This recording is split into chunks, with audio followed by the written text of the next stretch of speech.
sacrifice your life. The fuck was that, Ken? Joey Fats Radio, row 1C1. I've been loving every second. I'm not rooting for injuries openly, but I just pretended that was Brian Deegan. I'm so fucking pumped. I'll be like, yeah, bitch, fuck I will do that. I'm gonna find him on LinkedIn and be like, "Did you punch a kid in the face? Tell me the truth." All right, Sean brought his A game tonight. All right, okay, I like it. I like where this is going. And I don't want to put this as like a thing. Like he wasn't a bad guy, as far as Who we said know. he was a bad guy? I don't know, but I feel like we're painting him in this light that he was like this bad guy, and I don't want to do that. To this day, I hope you hear this. Fuck you. But rules are rules, okay? Stupid rule, but it was a rule. If you were a Crip and you were cooling in the cut, what do the Bloods do? Are they booling in the butt?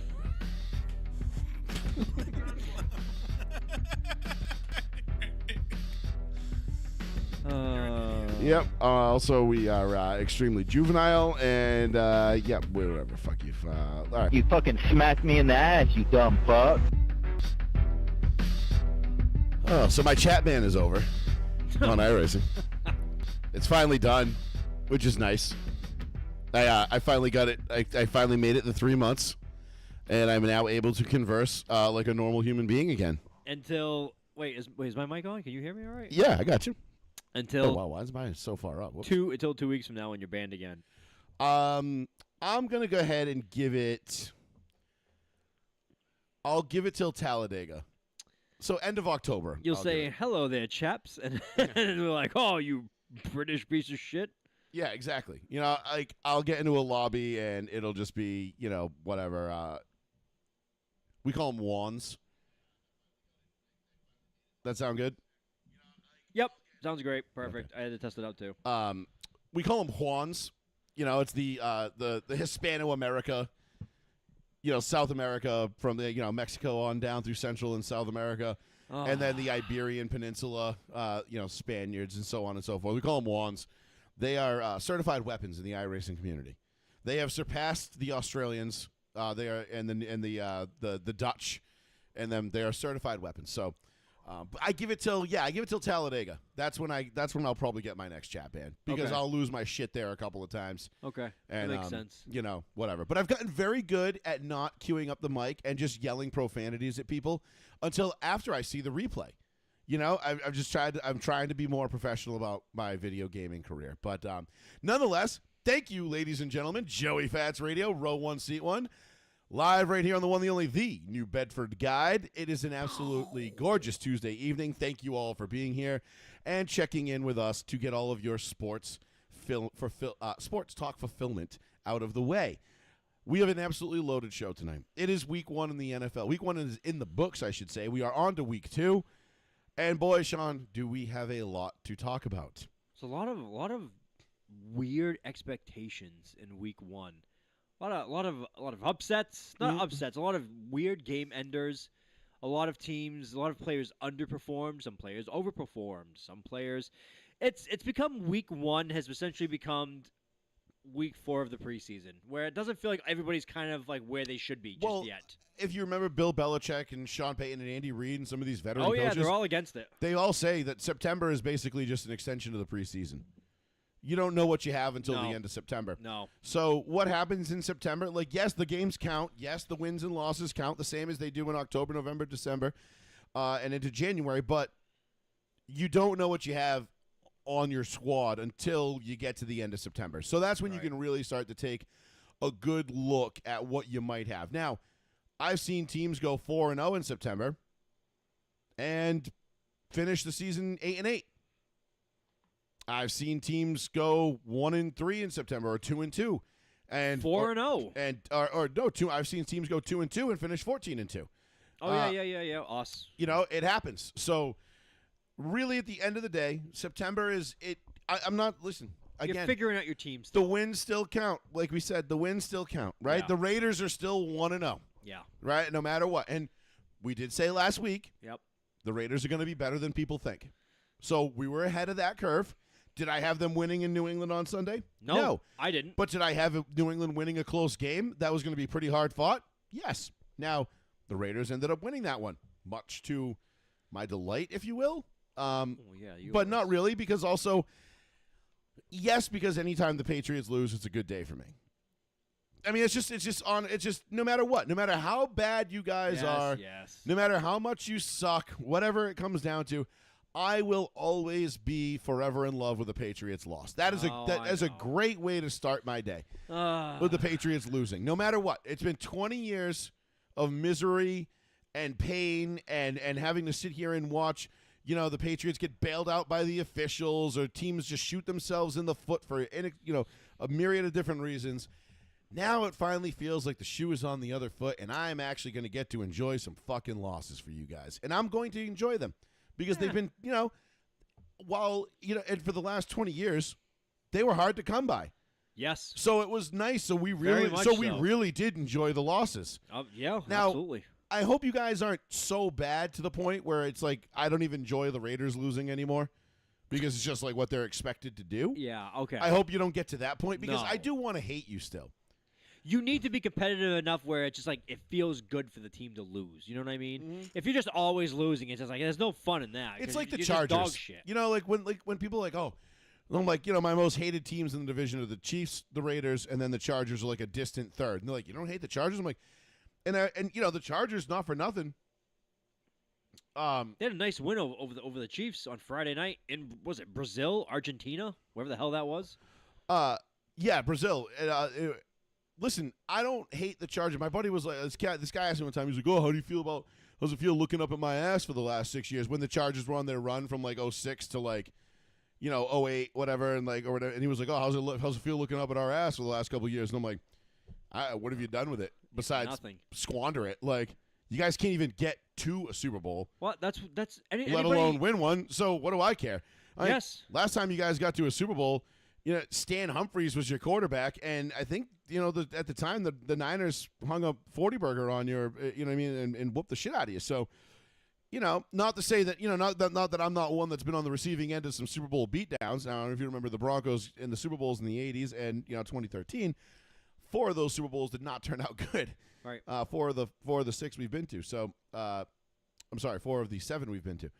But nonetheless, it was I'm not a stranger to it, but the Chargers, they're just so insignificant most years. Like, they're just there. Like, the Chargers are just there to round out the numbers, right? Like, you have teams like the Arizona Cardinals, the Chargers, the Jaguars, the Panthers, the Bears. Unfortunately. They're just there to round out the numbers. Like, all right, we need an even amount of teams. We need 32. Somebody's going to have to be it. We all know you're not serious about winning. The Bengals sooner or later again. Yeah, the Bengals are another one. The Browns, Eventually. the Jets. I'd say at least a third of the league I feel isn't like the serious Falcons, about winning. The Falcons meddle in there most of the time.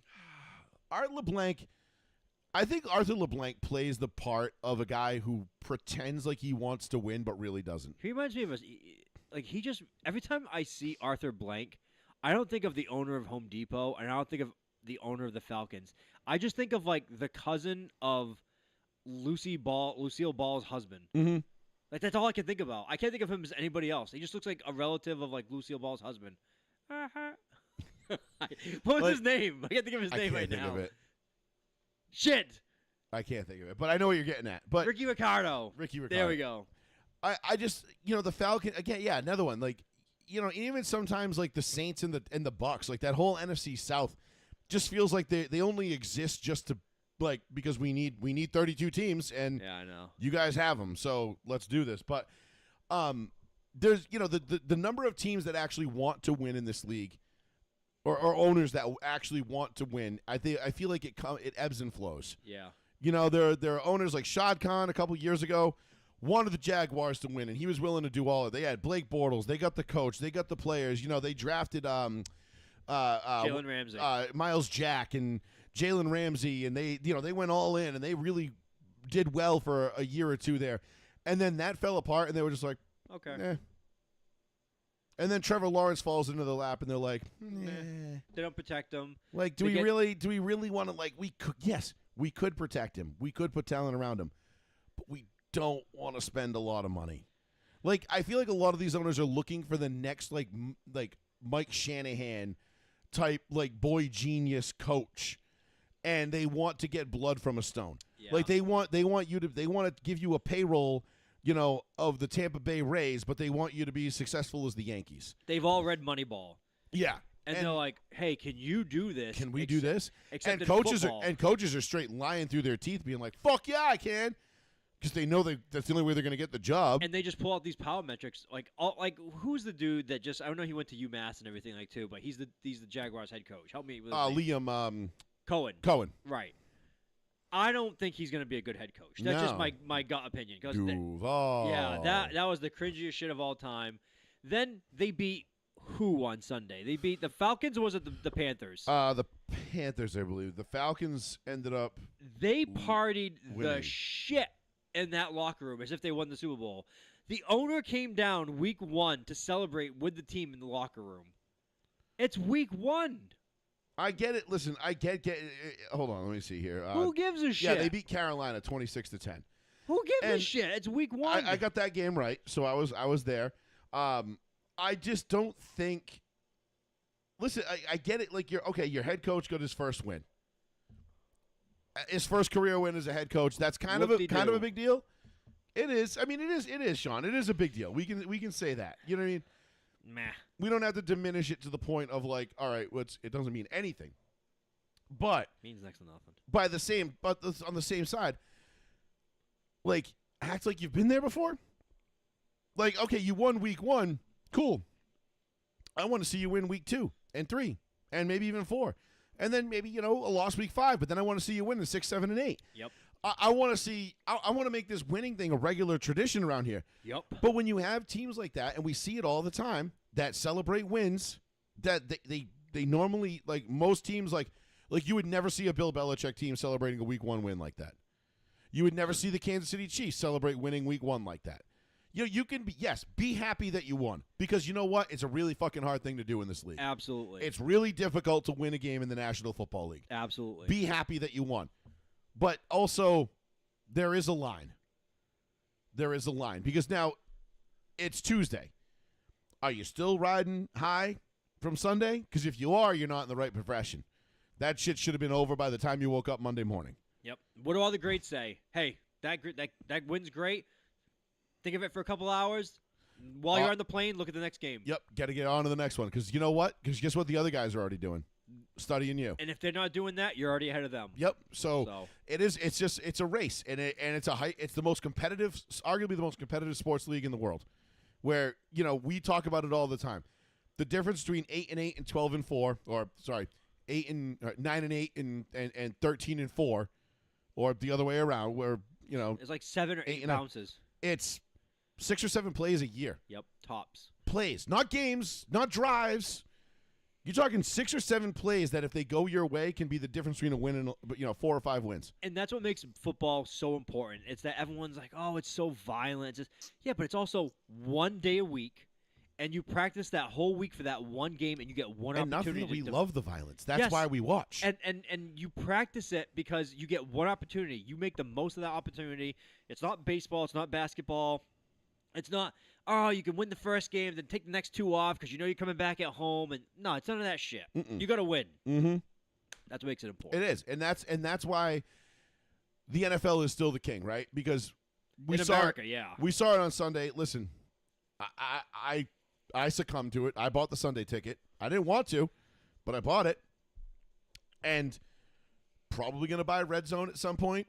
The ESPN thing? Yep, I thought ESPN was free if you had YouTube TV or some shit. I do have YouTube TV. So shouldn't that ESPN app be and free I bought for you? Sunday Ticket, but Sunday Ticket does not include Red Zone anymore. What the fuck? But, and one thing I did hear that was nice and refreshing on the streaming front, because everybody was up in arms about Red Zone not being 7 hours of commercial-free football anymore. It was less than a minute and a half.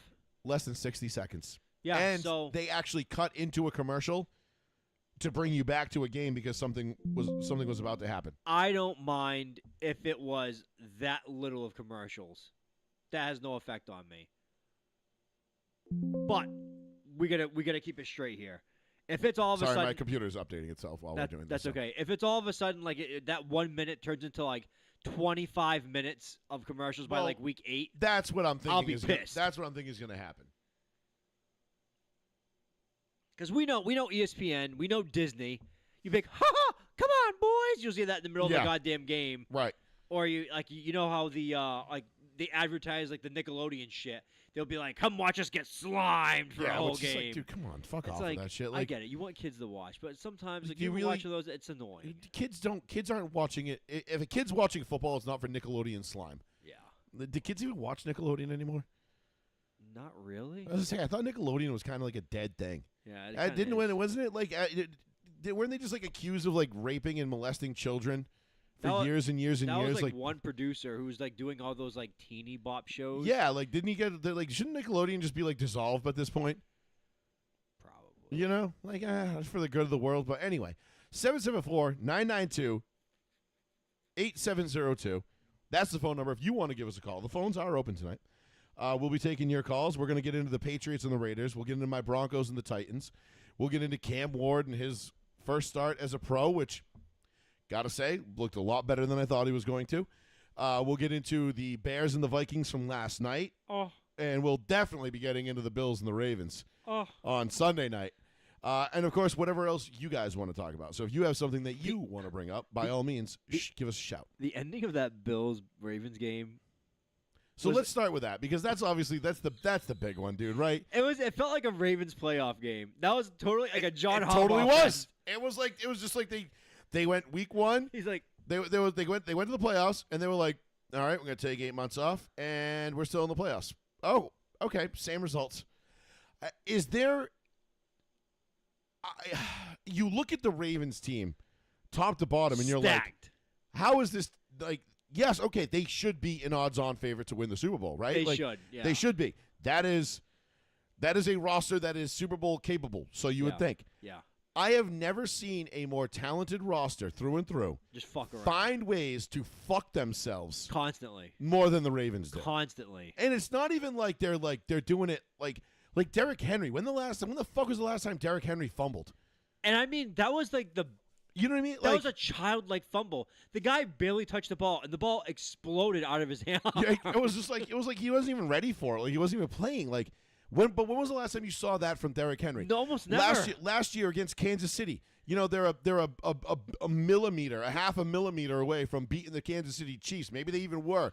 But somebody's pinky toe was on the chalk line and they determined that was out of bounds and they didn't get it. Which, hey, right or wrong call, doesn't matter, whatever, it is what it is. But the Ravens always find a way to fuck themselves. I don't think that the Bills needed a lot of shit To go go right. their way. Because, you know, you've got the head coach, Sean McDaniel. Sean McDermott. Sean McDermott. Thank you. I'm like, McDaniel. I'm like, God Another damn it. clown. Sean McDermott inexplicably going for 2 points instead of kicking the extra point when they had the penalty. The extra point was good. Yeah. And the Ravens got the penalty. Yeah. And they take the point off the board and then go for 2. I'm like, why? What? Like, and then, like, what are you doing? Just take the point's already on the board. Just take it. So then it forces them to go for 2 Yep. later on, and then they don't get the 2 to tie the game. Yep. And now you're thinking, like, all right, the Ravens, all they got to do is get a first down here. Game's over. Somehow they manage, with all that talent, Oh. not to get a first down. And the second they decided to punt that ball away instead of going for it on 4th down and trying to get it, you were like, it's a wrap, bro. This is it. Insert that puffer fish getting the carrot jammed in its mouth. Oh. Yeah. and immediately, Like- they just gagged. The Ravens were so so on their heels Oh, at the my end of that game. fucking Christ. And let's not give Josh Allen his credit. Okay? If we were just talking about before we came on the air, if there was ever a season that felt like it's going to be the Bills' year, man, if it was going to be the Bills' year, that's a way to start it off. You know what's even more impressive to Josh Allen, because I was on the Josh Allen is like not as good as everybody thinks train for the longest time, so it's taken a lot for me to fucking admit like how wrong I was about him. He has to fucking tell Cook which way to run before the play begins. That is the most embarrassing shit I've ever seen in my life. They just gave this guy like a ton of money to be the running back, and he's like, this way. Yeah. And I'm like, he doesn't know the direction of the play? Listen, it happens a lot more in the NFL than you realize, but they're very good at covering it up, so you don't notice it a lot.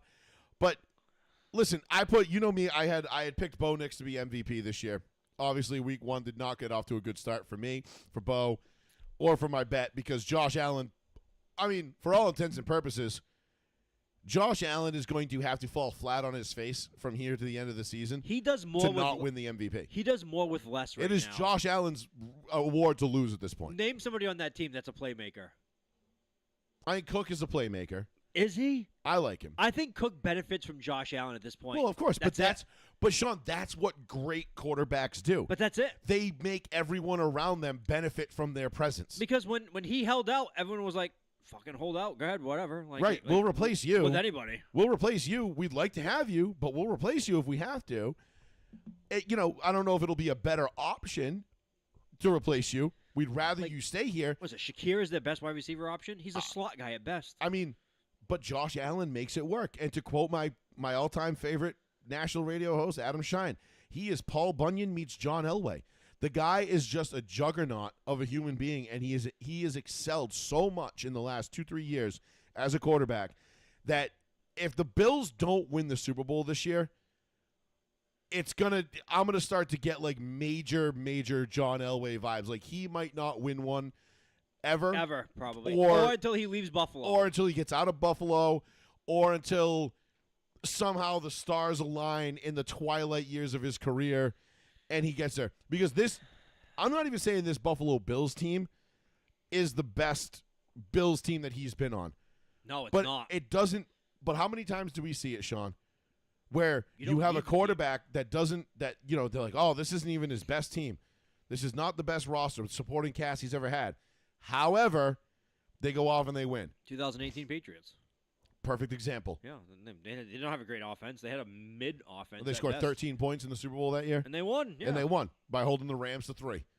Yeah. You know, I mean, which is wild. You know, when you think about it, a 13-3 Super Bowl, that's insane. It's almost unheard of at this point. It is. It is unheard of, and it was and is still to this day unheard of. So, but Josh Allen, I want to make sure we give Josh Allen his due, because I'll tell you what, that game, you're down 40-25 in the fourth quarter. I went to bed with 5 minutes to go. Bills fans were leaving the stadium, A ton of them left. and I can't even blame them.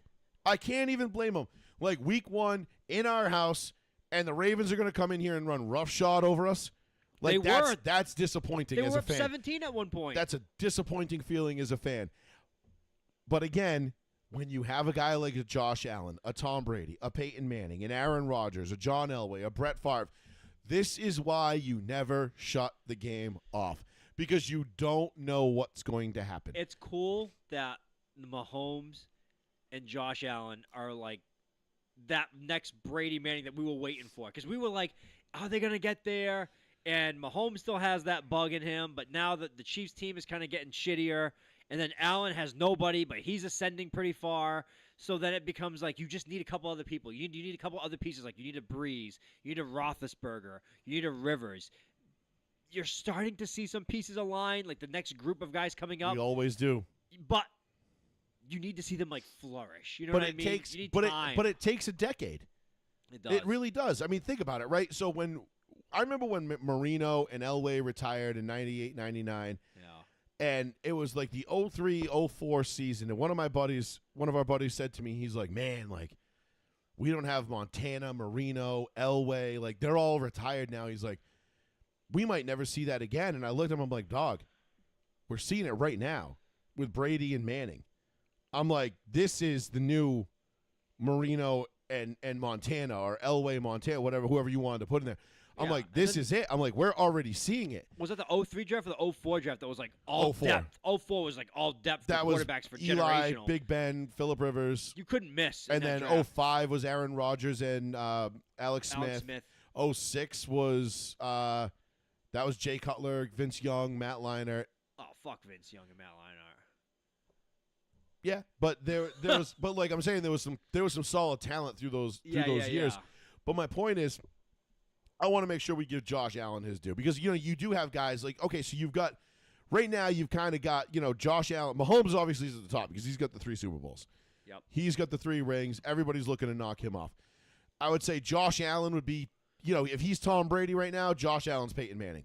Yeah. Where you're sure. looking at him like he's the next guy in line to get one. Like, yeah, these are the guys, Lamar, Joe Burrow, some of these other guys might get one, but we're all waiting for Josh Allen really to get his. Yep, absolutely. Because we can recognize that he is the next best. Him and Mahomes are kind of the cream of the crop right now. Absolutely. And then you've got your guys that are up and coming, your second-year guys, your J.J. McCarthy's, your Bo Nix's.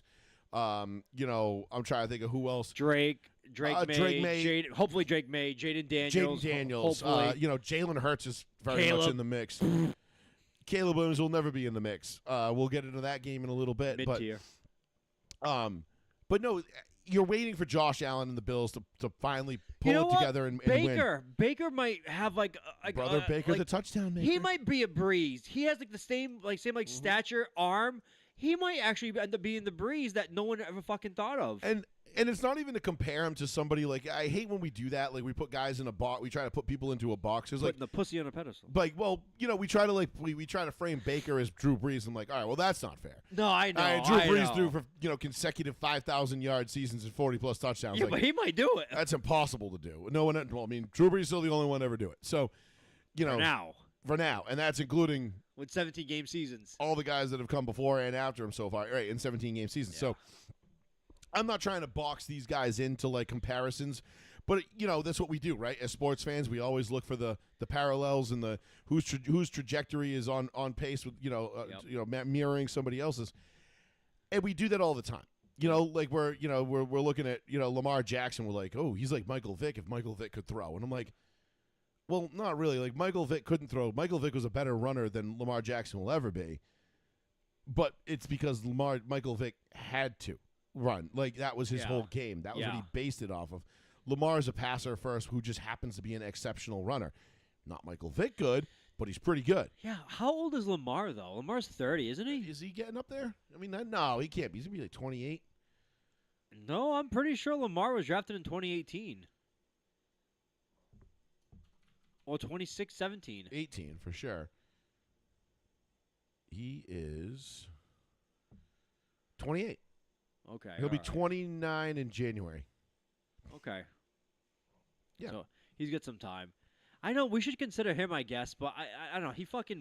He's great. He flops too much. But he's a guy that when the lights get bright or the weather gets cold, he fades. And he is I don't know if it's a microcosm of if he's a product of the team, if Lamar sucks because the Ravens suck in big spots, or if the Ravens suck because Lamar folds up in big spots. Yeah.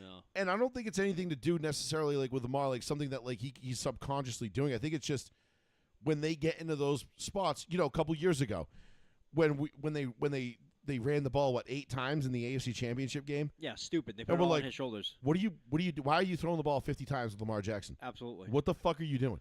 Like Dumbest run thing the of all fucking time. ball. Yep. And then they go out and they get Derrick Henry and they get to the playoffs. And what do? They don't run the ball again. No, they just start throwing the ball again. And you're like, what are you doing? Why did you get Derrick Henry? Yeah. You've got my chocolate stud pony in the backfield. Let him roam. And he has like 22 touchdowns rushing for the season. No, whatever it was. Like a combined insane amount of touchdowns. It was something absurd. Yeah, and then just like, we'll save him. What are you doing? What are you doing? Because Baltimore finds a way, like we said, they find a way to lose these games. Smartest guy in the room mentality. Yeah. They're like, we can't use it here because they'll be expecting that. We'll do the opposite of what they're thinking. That's right. What we'll do. Yeah. Well, and how many times do I say it that these NFL coaches, they psych themselves out? Oh my God! I swear to God, you give me a headset and a buzzer, and I will go and sit in the booth in the corner. I'll sit in the cuck booth in the stadium, okay, like a sad little cuck, and I will just sit there. And as soon as you call a play, you just let me in on the communication. As soon as you say you're going to do something, I'll buzz and go, "Don't do that. That's stupid." And I guarantee you, I will save you from yourself to the tune of at least 2 wins per year. Now, I don't know what 2 wins is worth to an NFL franchise, but I know a lot of 10-7 or 9-8 teams that would kill to have those 2 wins every single year. And I can fix you.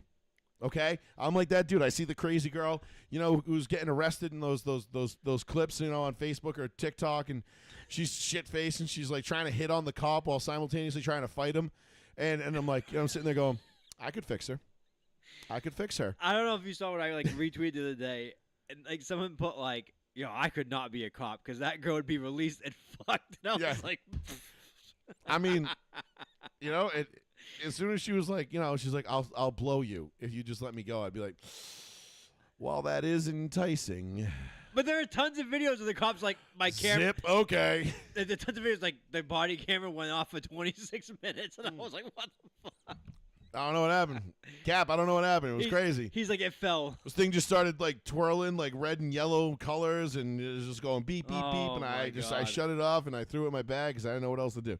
But the Ravens need to figure this shit out because they have too much talent. They're too good of a football team to blow a 15-point lead with 6 or 7 minutes to go in a game. 5. Or 5 minutes to go. Yeah.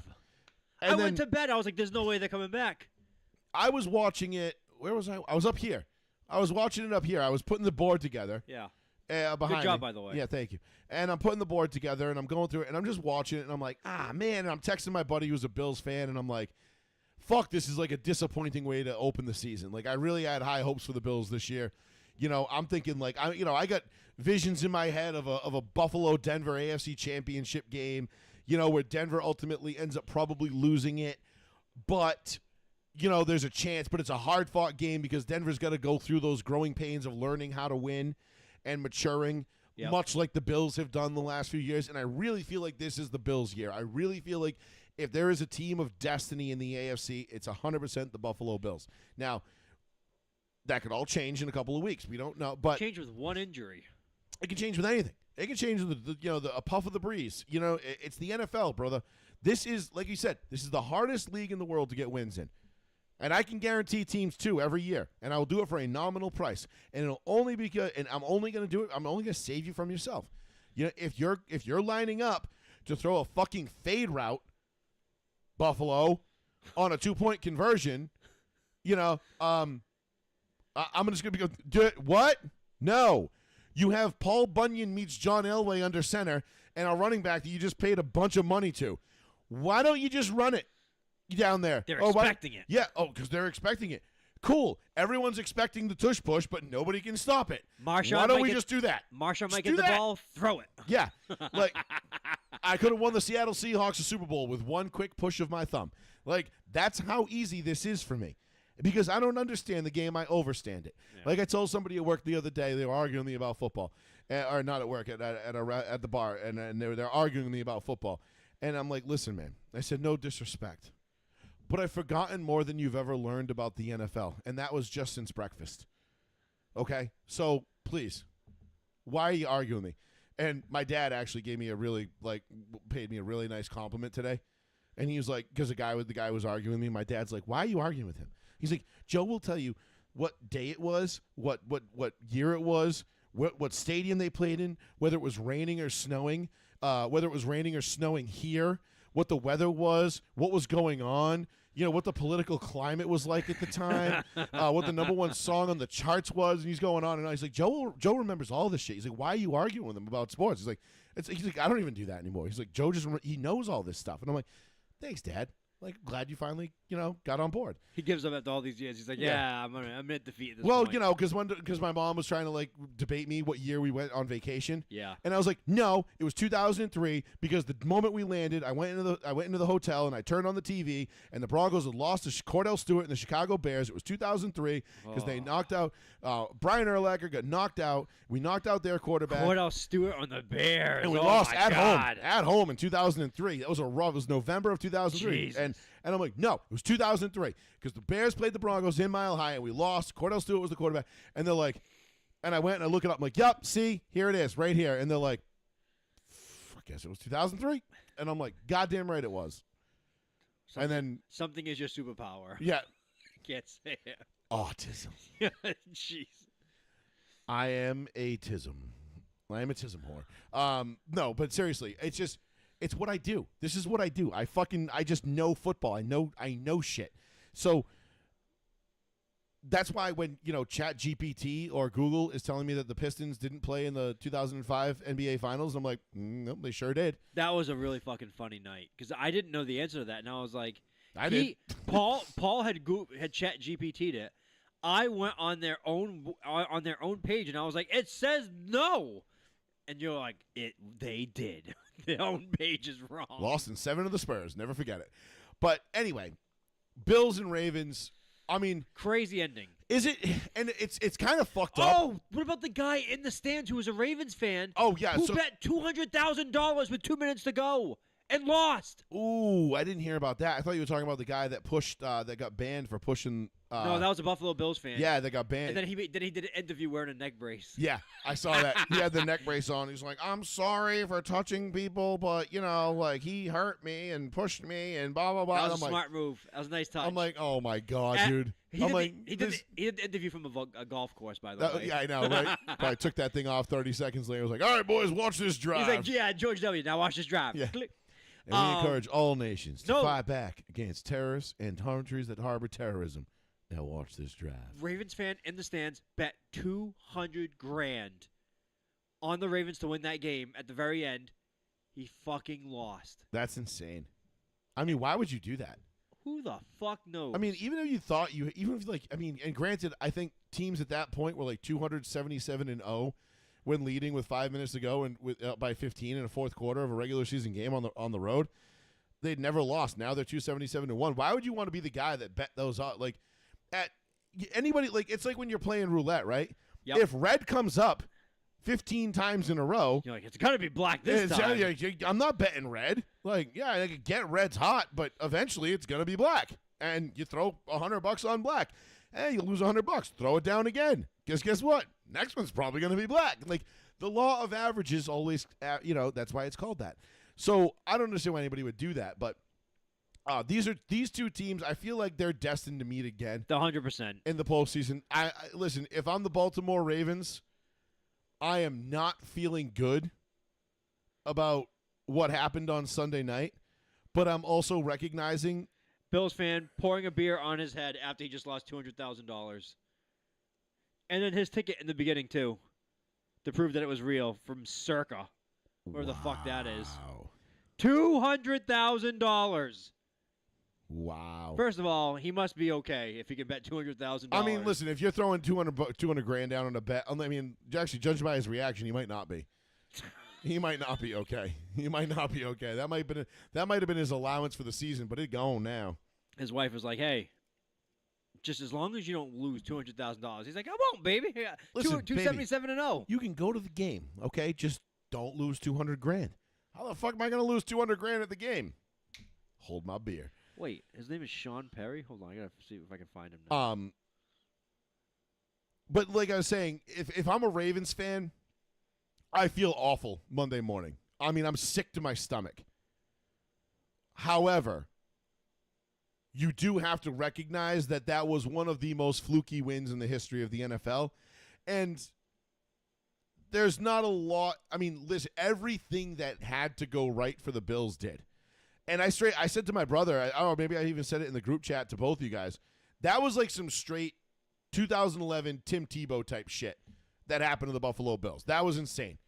Like I haven't seen a team where you're like, all right, we literally need. It's like hitting like a 15-leg parlay. He's a millionaire, by the way. He doesn't give a shit. Of course he doesn't. It's like hitting a 15-leg parlay. You know, the Bills hit that 15-legger. Yep. You know, in those last 5 minutes. So it's like, come on, man. I mean, even the ball that got tipped and went to, was it Keon Coleman? Yes. The tip ball, and he catches it for the touchdown. You're like, Ricocheted like 12 yards. you're like, all right. Like, I and then they go for the 2 and they don't get it yes. again, because I believe that was actually the fade route. Yes. Idiots. What are you doing? Why are you doing By, that? by the way, I think Like, actually. what the fuck? one- Why do teams insist on Sean doing that? McDermott is going to be one of the biggest reasons why Josh Allen won't win in Buffalo. I'm telling you. He very well could. I could definitely see Sean McDermott getting fired if they don't win a Super Bowl this year. They're not going to fire I could see it because it depends who's available. Because, you know, when Denver got rid of John Fox, they brought make John somebody. Fox in to right the ship, right? Yep. To clean up Josh McDaniels' mess. They gave him 4 years. They got to the Super Bowl in 2013. They got blown out because everybody was just like, hey, man, we're just happy to be here. Yep. We beat the Patriots and, well, shuck them up. That was our year. We did it. We did it. We beat Brady. And then they went to the Super Bowl and got fucking pummeled. And it was like, and you could tell they were just like, yeah, we're just here to play a game, I guess. Just, you know, got to fulfill some contractual obligations, boys. Yeah. You know, got one more. And like Peyton Manning and Champ Bailey were like the only two people that were like, what is going on here? Like, no, like you guys need to be laser focused. And they were like, whoa, we beat the Patriots. What do you want us to do? And then 2014, they go and they lose in the divisional round at home to Indianapolis and Andrew Luck and the Colts. And they fire John Fox and they bring in Gary Kubiak, the fresh blood. I could see Buffalo kind of looking at this and saying like, okay, like you've got us to the brink, but you can't get us over the hump. We need somebody to get us over the hump. I don't know who that person is. Neither do I. I'd have to really do some like deep soul searching and deep diving on this. But again, I don't know who that person could be. John Gruden. Now that was what I was just about. I can't. Were you really? Are you really reading my money? Could you? I was just saying. Could you imagine they brought in Gruden For for 1 year and we get Spider XY Banana or whatever the fuck it was, and the Super Bowl screaming. And I mean, listen, John Gruden. I mean, he did it with Tampa. That's all he needs is 1 year. You know, he could take. Maybe he took a Tony Dungy built team to a Super Bowl and won it. Maybe he takes a Sean McDermott team to a Super Bowl and wins it. Bring in his And brother. wouldn't that be fucking amazing? And make sure they bring Deuce too. Yeah. No, isn't Deuce still with the fucking Raiders? He's a Ninja Turtle. Yoked. Isn't Deuce still with the Raiders? He might be. I think he's a strength and conditioning coach over there, right? He is the strength coach. Yeah, Like, he is. He's definitely is a strength and conditioning coach. I but think for all the workouts, he does the workouts with the team, and he's like, "I'm gonna show you how to do this." And he's they're like, I'm going to show you how to do this with more weight. "Yeah, all right, dude. Like, why don't you fucking relax?" But hey, bring back Jay Gruden. Tell him do all Just the get the whole Gruden family. do the in there. bring all the hookers and coke and Hell and yeah. alcohol you want. Let's go Buffalo. And that offense will probably be off the charts My because Jay God. Gruden, when he's high and drunk, They just offense they is the go out. best. They just go out and find like the random 6'5" white receiver to like be like Joe Juravicious 2.0, and Gruden's like, I need this guy. Yo, he's like, bring back Mac Hollins. We need him. yeah. He's like, all right, I need an all-stot for up the gut. Man. God, I love John Gruden. I really do. I could listen to Gruden talk about football. Honestly, that kind of makes a lot of sense because I don't think Sean McDermott's a good coach. I think he fucks up. I'm just so everybody's clear, I don't think John Gruden's going to be the guy. I'm just saying it would be funny if it was. It would be funny if it was. I do think John Gruden is the head coach in the NFL next year. 100%. You think? Do you? 100%. So is he the He head coach? won the NFL case. Is he the head coach? Is he the head coach of the Buffalo Bills because they fire McDermott, or is he the head coach of like say the Miami. New York Football Giants or the Miami Dolphins? I would say he would probably. I feel like he's more of a Miami guy than I don't he think is he would go to Miami because he fucking. Can't Miami's stand so all that shit. dysfunctional. Yeah. They're so dysfunctional. I think he would go to the Giants for sure. No, because they're also dysfunctional. I don't know when they became so dysfunctional, but Maras. yeah, like the Maras, it's like they just went, fucking, what's it called? Two bitches that drive off the cliff. Laverne and Shirley. Was it Laverne and Shirley? Was that it? Not him. Tia and Tamara. No. God damn it. You know what I'm talking about. Anyway. I know what you're talking about. No, maybe it's not Laverne and Shirley. No, it wasn't Laverne and Shirley. It was, God damn it.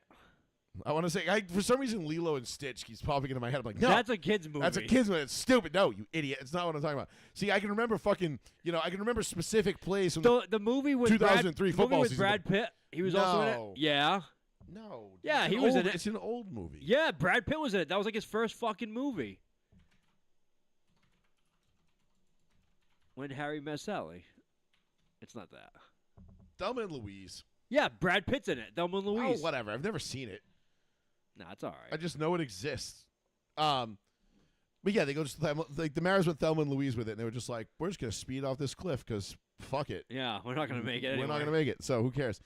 But no, anyway, that would be. I am excited for Gruden to be back involved with the NFL, And he won. and he won. So that's a hard thing to do, man. Beating the NFL in court, nobody does that. Not even Tom Brady. Well, October, all those emails come out when they do. What do you call that? Full disclosure. Not full. It's not called full disclosure. Discovery? Yes, Discovery. Thank Well, you. Discovery should have been done already. Yeah, but now This it is can the come out- results of it. Yeah, now Yeah. it comes out to public. So let's touch real quick on because you brought up Mike McDaniel and the Dolphins. Oh God. The Patriots have to go to Miami on site. We'll use this as a segue into the Patriots Raiders. The Patriots Let's go talk to Dolphins really quick. though. the Patriots go to Miami on Sunday. Yes. Which we notoriously lose for the last 5 years. We've lost to Miami. It's Miami in September. It's Yes. never treated you guys good. I think the No. last time you guys had a big win, Miami in 18? September. Actually, I don't even think it was September. It might have even been October. was 2003 when you guys went in there and beat them. Well, I mean, Didn't we get smoked that one? And we like wasn't no, that that the was one with the Walker? that was the one where Sam Madison, where they called the coin flip wrong, and Sam Madison was like, "Nope, our ball, we got it," and then the Patriots got the ball, and Brady hit by I think it was Branch on the long touchdown. in 03? It was Brown. Troy Brown. Troy That's what I Brown. was, yeah, sorry, not Branch. Brown. It's Troy Brown. Yep. No, you guys have had success in September. A bunch Yeah, of success. yeah, but a long time ago. Well, I mean, didn't Wes Welker's 99-yard touchdown pass come in week 2? That was like 2011 or I 2010. know, but that was pretty successful. That and was Brady threw for 15 years ago. 500 yards. But what I'm saying is the Patriots have had much success in September in Miami. I think it's December that really fucks you guys. I have employees that work for me that weren't even alive. I know, right? Isn't that crazy? Like there are children alive that weren't children that are watching football right now that weren't even alive when, and they're almost, or they are legal drinking age now, that didn't even see Troy Brown catch that ball in Miami. That Dude, year. I had a girl work for me, and she was like, I like fucking with like the younger kids, and they asked me stuff, and I was just like, where were you when this happened? And they were like, oh, I wasn't born yet, and I was like, whoa. I was like, that's incredible. I mean, think about it, dude. Like there are kids that are drinking at bars right now that weren't even born when 9/11 happened. That's most of them. I know. Well, all of them technically. Yeah, 'cause- Anyone who's now just turning legal drinking age now is Yeah. not born, or younger is not born. But anyway, you guys are going into Miami. Yes. You watched the Colts and the Dolphins on Sunday, or saw. I saw the recap. You saw the recap. I watched pretty much that whole game because because Paul was here with me. We were watching, and he's the Colts fan, so I did. we watched that whole. We watched most. I'd say 85% of that game we watched because that was the one game on. We were flipping between that, the Patriots, Raiders, and the Jets and the Steelers. Yeah. That was kind of my 3-team rotation. Jets Steelers was a sneaky good game. There. Excellent game, and boy, do you have to be fucking beside yourself right now if you're a Jets fan. But we'll get into that in a second too because I actually have some thoughts on that. But you saw the Dolphins. What happened to them on Sunday against Indianapolis with Danny Dimes? Dolphins beat writers came out and said after the game that the players stopped listening to the defensive coordinator. Defensive coordinator was calling in plays, and they were like, "We got it." Yeah, how'd that work out? You saw how it worked Yeah, out. it didn't.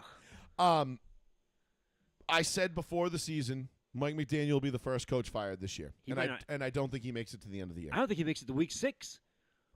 My point is this, Sean. When you look at the Dolphins' schedule, I'll pull it up here real quick. If the Patriots lose to this Dolphins team, you might not ever see me in the show again because I might kill myself.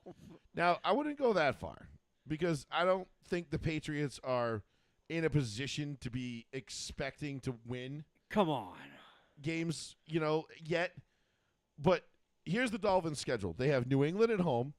They are at Buffalo, the Jets at home, at Carolina, Chargers at home.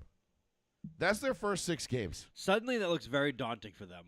I mean, if Carolina was in Miami, I might, consider like not a coin flip.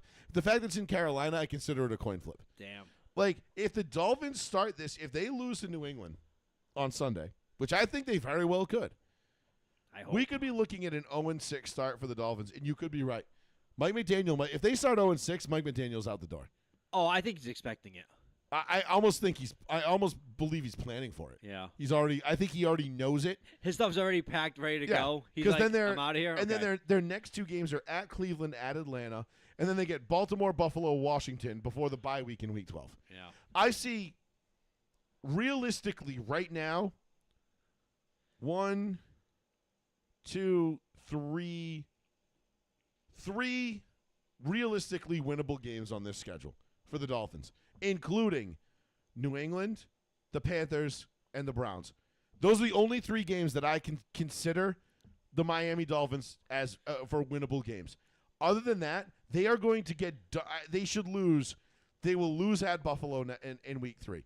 The New York Jets, after what they showed me against the Steelers, listen, we can talk all the shit about the Jets we want. Aaron Glenn has got this team, and it has done an about face from where Xerxes had it a year ago, okay, or 2 years ago. They are better. The Carolina Panthers, we already said that's a coin flip game. The Los Angeles Chargers are a better team than Miami. I know it's in Yes. Miami, and it's a West Coast team going east, but the Los Angeles Chargers will beat the Miami Dolphins. At Cleveland, I don't even know who Cleveland's quarterback is going to be that day. I don't think they know. Coin flip game. At Atlanta, the mighty Penix Laser is going to run roughshod through that shit defense. Baltimore, Buffalo, and Washington, I don't even think the Dolphins come within a score. I'm saying those are 8+ point losses or double-digit losses for the Dolphins, all three of those games. Damn. So that could potentially put them at 3-8 by the bye week. Damn. Mike McDaniel's out the door if that's the case. In fact, I think if they go 0-6 to start through this 6-game stretch, it's over. Do you know what the funniest part about all this is? When I said Tua is one of the worst quarterbacks in the league, and they gave him that huge extension. Mm-hmm. Do you know if they cut him right now what the cap hit is? Is it worse than Russell Wilson? Yes. 110? No. What was Russell Wilson's? 85. It was 85? Yeah. Oh, it's not. It's less than. It's Oh. less by $6 million. $79 million. Okay. So it's Russell Wilson money. But I was like, Now, here's the thing. I don't necessarily think Tua is the problem. oh, he's the I problem. think when Tua is healthy and he's playing well, he's a comparable. He's a good. He's a mid-tier. He's a mid to good quarterback Yes. in the NFL. He's not top tier. He's not even close. Not the money they gave him. Not even close. And listen, the money is the money because listen, we all know the money. It goes know. up every year, right? I mean, in 2 years, some schmuck is going to be getting paid. You know, he's going to reset the market for quarterbacks. Some schmuck. It's probably going to be Bo Nix. Yeah. But hopefully Bo Nix is worth it at that point. But no, somebody will reset the market and we'll be like, really? Them? Like that's the guy that you're going to be the first one to make $60 million a year as a quarterback. But because the TV revenue keeps coming in, the CBA keeps going up, people got to remember it's just a percentage. So what 50 million is now, that's what 20 million was back in 2012. Yeah. Or 25 million. It's the same percentage. So it goes off that. That being said, Miami is ass. They are ass. That is a terrible, terrible team. You and I They have talent. barely. Yeah, but they have talent. They just don't use it. Who's their best defender? Nick Chubb? Probably. No, not Nick Chubb. I would say Chop. Okay. For sure. Okay, fine. That's cool. Who's their best? Like Tyreek Hill is just out there doing whatever the hell Tyreek Hill wants to do. He's all done with the team. He's Jalen Waddle done. just got hurt. Jalen Waddle's hurt.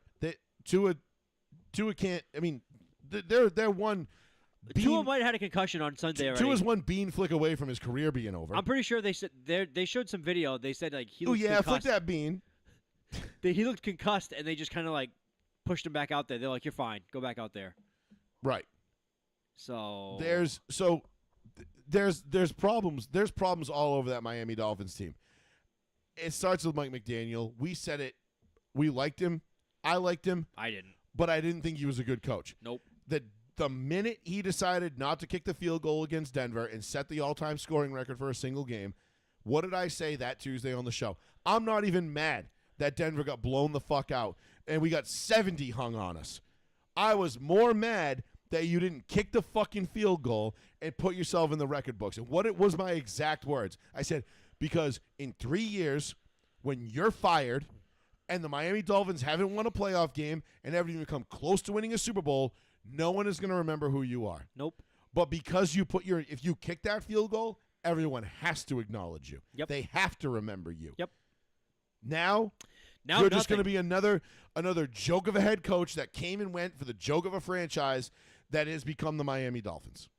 And on top of it, they have proven nothing with the same nothing. They do a lot of talking. He came in there day one with his huge spiel of, we're going to have a different culture. I think guys just need to be treated with more respect. I'm one day closer to being dead, so that's good.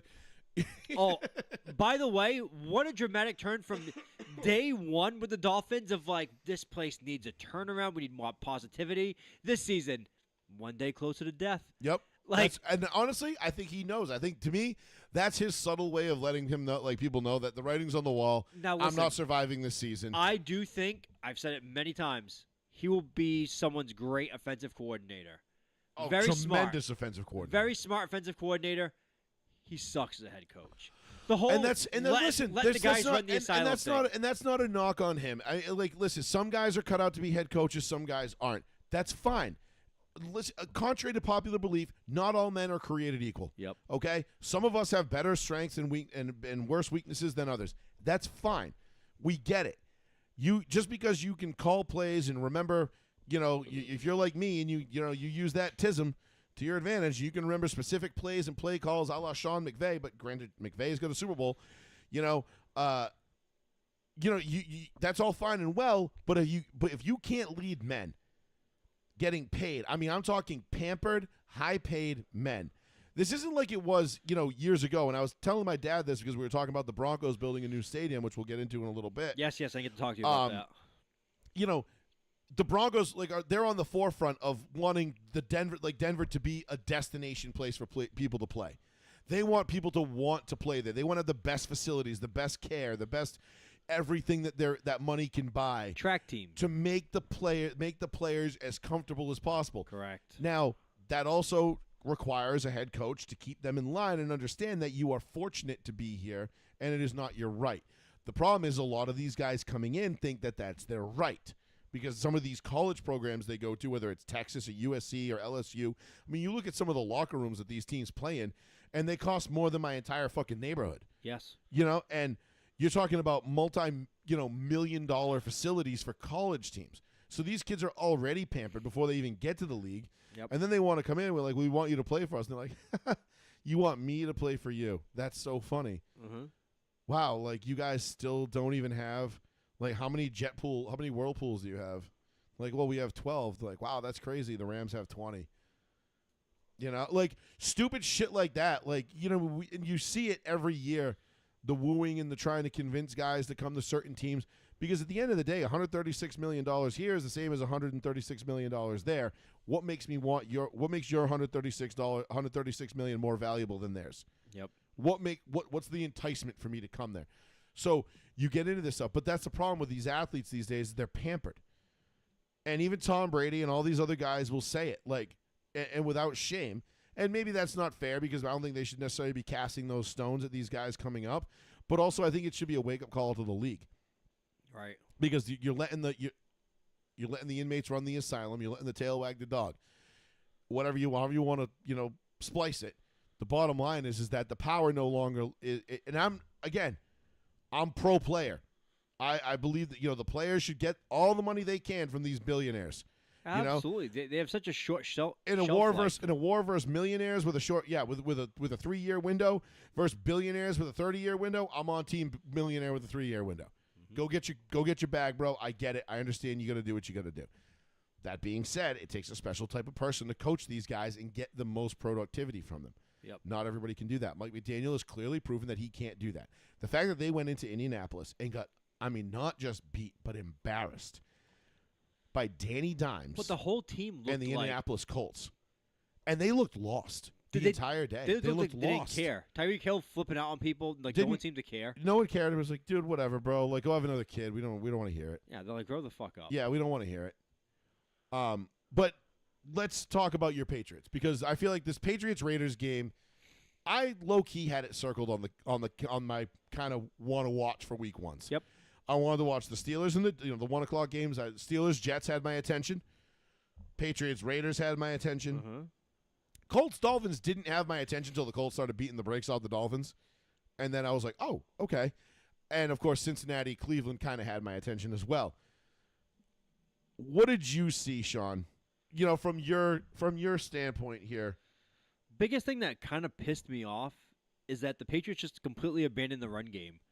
I know the offensive line, not great, work in progress. We have 2 rookies on the offensive side of the ball. Obviously, Will Tackle, his name didn't get called a lot, which I really appreciate. End of the game, he made a couple of errors. He had a false start, which cost him 10 yards, and I ended up going for a punt, and Vrabel had to back himself up on that one. We also had a couple other pressures come off his side, but overall, great from a left tackle. If he can even be decent this year, it's a massive improvement. A complete abandonment of the run game. I thought the Patriots defensively played incredible. Ashton Genty, the big first-round pick for the Oakland Raiders, he had 19 carries for 38 yards. 19 carries for 38 yards. Oh, don't remind me. I started him in fantasy. Oh yeah, he had 2 yards. an average a carry. He had a touchdown in there too, but we could Yeah, not. thank God. But we could not stop Geno Smith throwing all that whole game. Man. Listen, so the abandonment of the run game again. I agree with you. I didn't care for that. I did not get to watch as much of the Patriots game as I wanted to because, like I said, Paul was here, so we were watching the Colts. Yeah. But from what I did see offensively from the Patriots, listen, obviously Drake May has a little bit of polishing to do. He's still a bit more raw than I think I expected him to be at this point. But it is a new system. It is a new offense, so I'm willing to give him a little bit of a grace period here. The one thing I will say, he reads the field. He reads the field well. I didn't like that when he's pressured, he still tries to make the throw. So instead of how Brady used to be like, take the ball in, just takes the sack, and everyone used to bitch like, oh, fucking Brady, man, just like throw the ball or do Fucking something. Brady and his 6 Super Bowls. The fuck does he know? But that's what you'd hear. You'd be like, oh, he took a sack. He took a sack. Yep. But he's protecting the ball. Drake, he was gonna get hit. Knew he was gonna get hit. Launched the ball and went right to the guy and intercepted the ball. So that was an easy turnover. That was his one biggest mistake. He made a couple of amazing throws. He made almost an impossible throw to Hunter Henry, where Hunter Henry caught it right in between two defenders. He made another I incredible think throw. I saw that one. There was a couple that he threw, and I was like, see, that's why I was high on this. No, he makes immaculate precision throws, which is why a lot of Patriots fans, I don't understand this, are like, yeah, he's not the guy. He doesn't pass the eye test. He doesn't do this. I'm like, I don't know what you're seeing. I don't know what you're seeing. I'm like, he looks the part. I'm like, does he make bad decisions? Yes, but he hasn't even played a full season of games. The mental aspect of it, that's what comes with maturity and experience. And not for nothing, but he's in a Josh McDaniels offense for the first time ever. Not exactly an easy offense to pick up. 300 okay? yards passing. He was 13 yards shy of 300 yards passing. He distributed the ball incredibly well. He threw it to 1, 2, 3, 4, 5, 6, 7, 8, 9, 10, 11 different receivers, including himself. But the only issue I have with that is when they score 16 points. 13. 13 points. Sorry, 17-13, right? It was 20-13. 2013. Yep. So they scored 13 points. That's a problem because Yes. and the turnover is a problem. Like Peyton Manning always used to say, every single drive needs to end with a kick. Yes. Period. End of story. Whether Yes. it's extra point, field goal, or a punt. Absolutely. Can't have a turnover. Absolutely. Can't do it. Don't do it. And that's where I think Drake May has a lot to clean up, and I think he will. But again, like to your point, Sean, I didn't see anything on Sunday where I was like, oh, this kid sucks. Like, Right. never mind. This kid's an idiot. Never mind. Now, I did this with Trevor Lawrence a few years ago, where I'm watching Trevor Lawrence, and I think it was like week 2 of his rookie year or week 3 against Denver. And he made a couple of throws, and me and my brother were watching it, and we looked at each other. We're like, did you see that throw? And he's like, yo, like, what the fuck? Drake May had a couple of those throws where I'm like, okay. I'm like, dude can spin it. Like, we get that. Yep. I wish I would have liked to have seen more out of them. I would have liked them to have won this game at home. Yeah. Opening day. You really want to feel good about that win. Again, I think this is one that we had as a W for them. Yeah, I did. So, 10-7 may, if everything goes accordingly now, it's looking more like 9-8.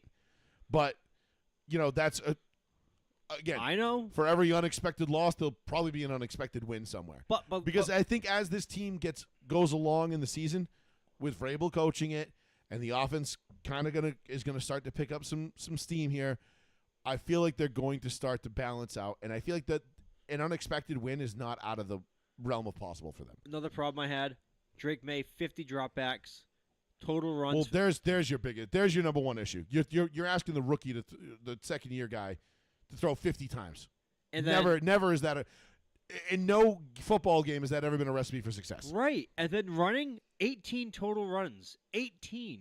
Mm-hmm. And of those runs, 4 of them were Drake May. So you So handed the ball 14 14 runs. times. Listen, man, and we'll get into the Broncos in a minute, but Denver, we suffered from the same thing. What the fuck? And Sean Payton's play calling is still sus at times. But to your point, listen, so if I'm a Patriots fan coming out of this game, I'm only stressing the positive. Okay, look, we threw the ball 50 times. That was bad play calling.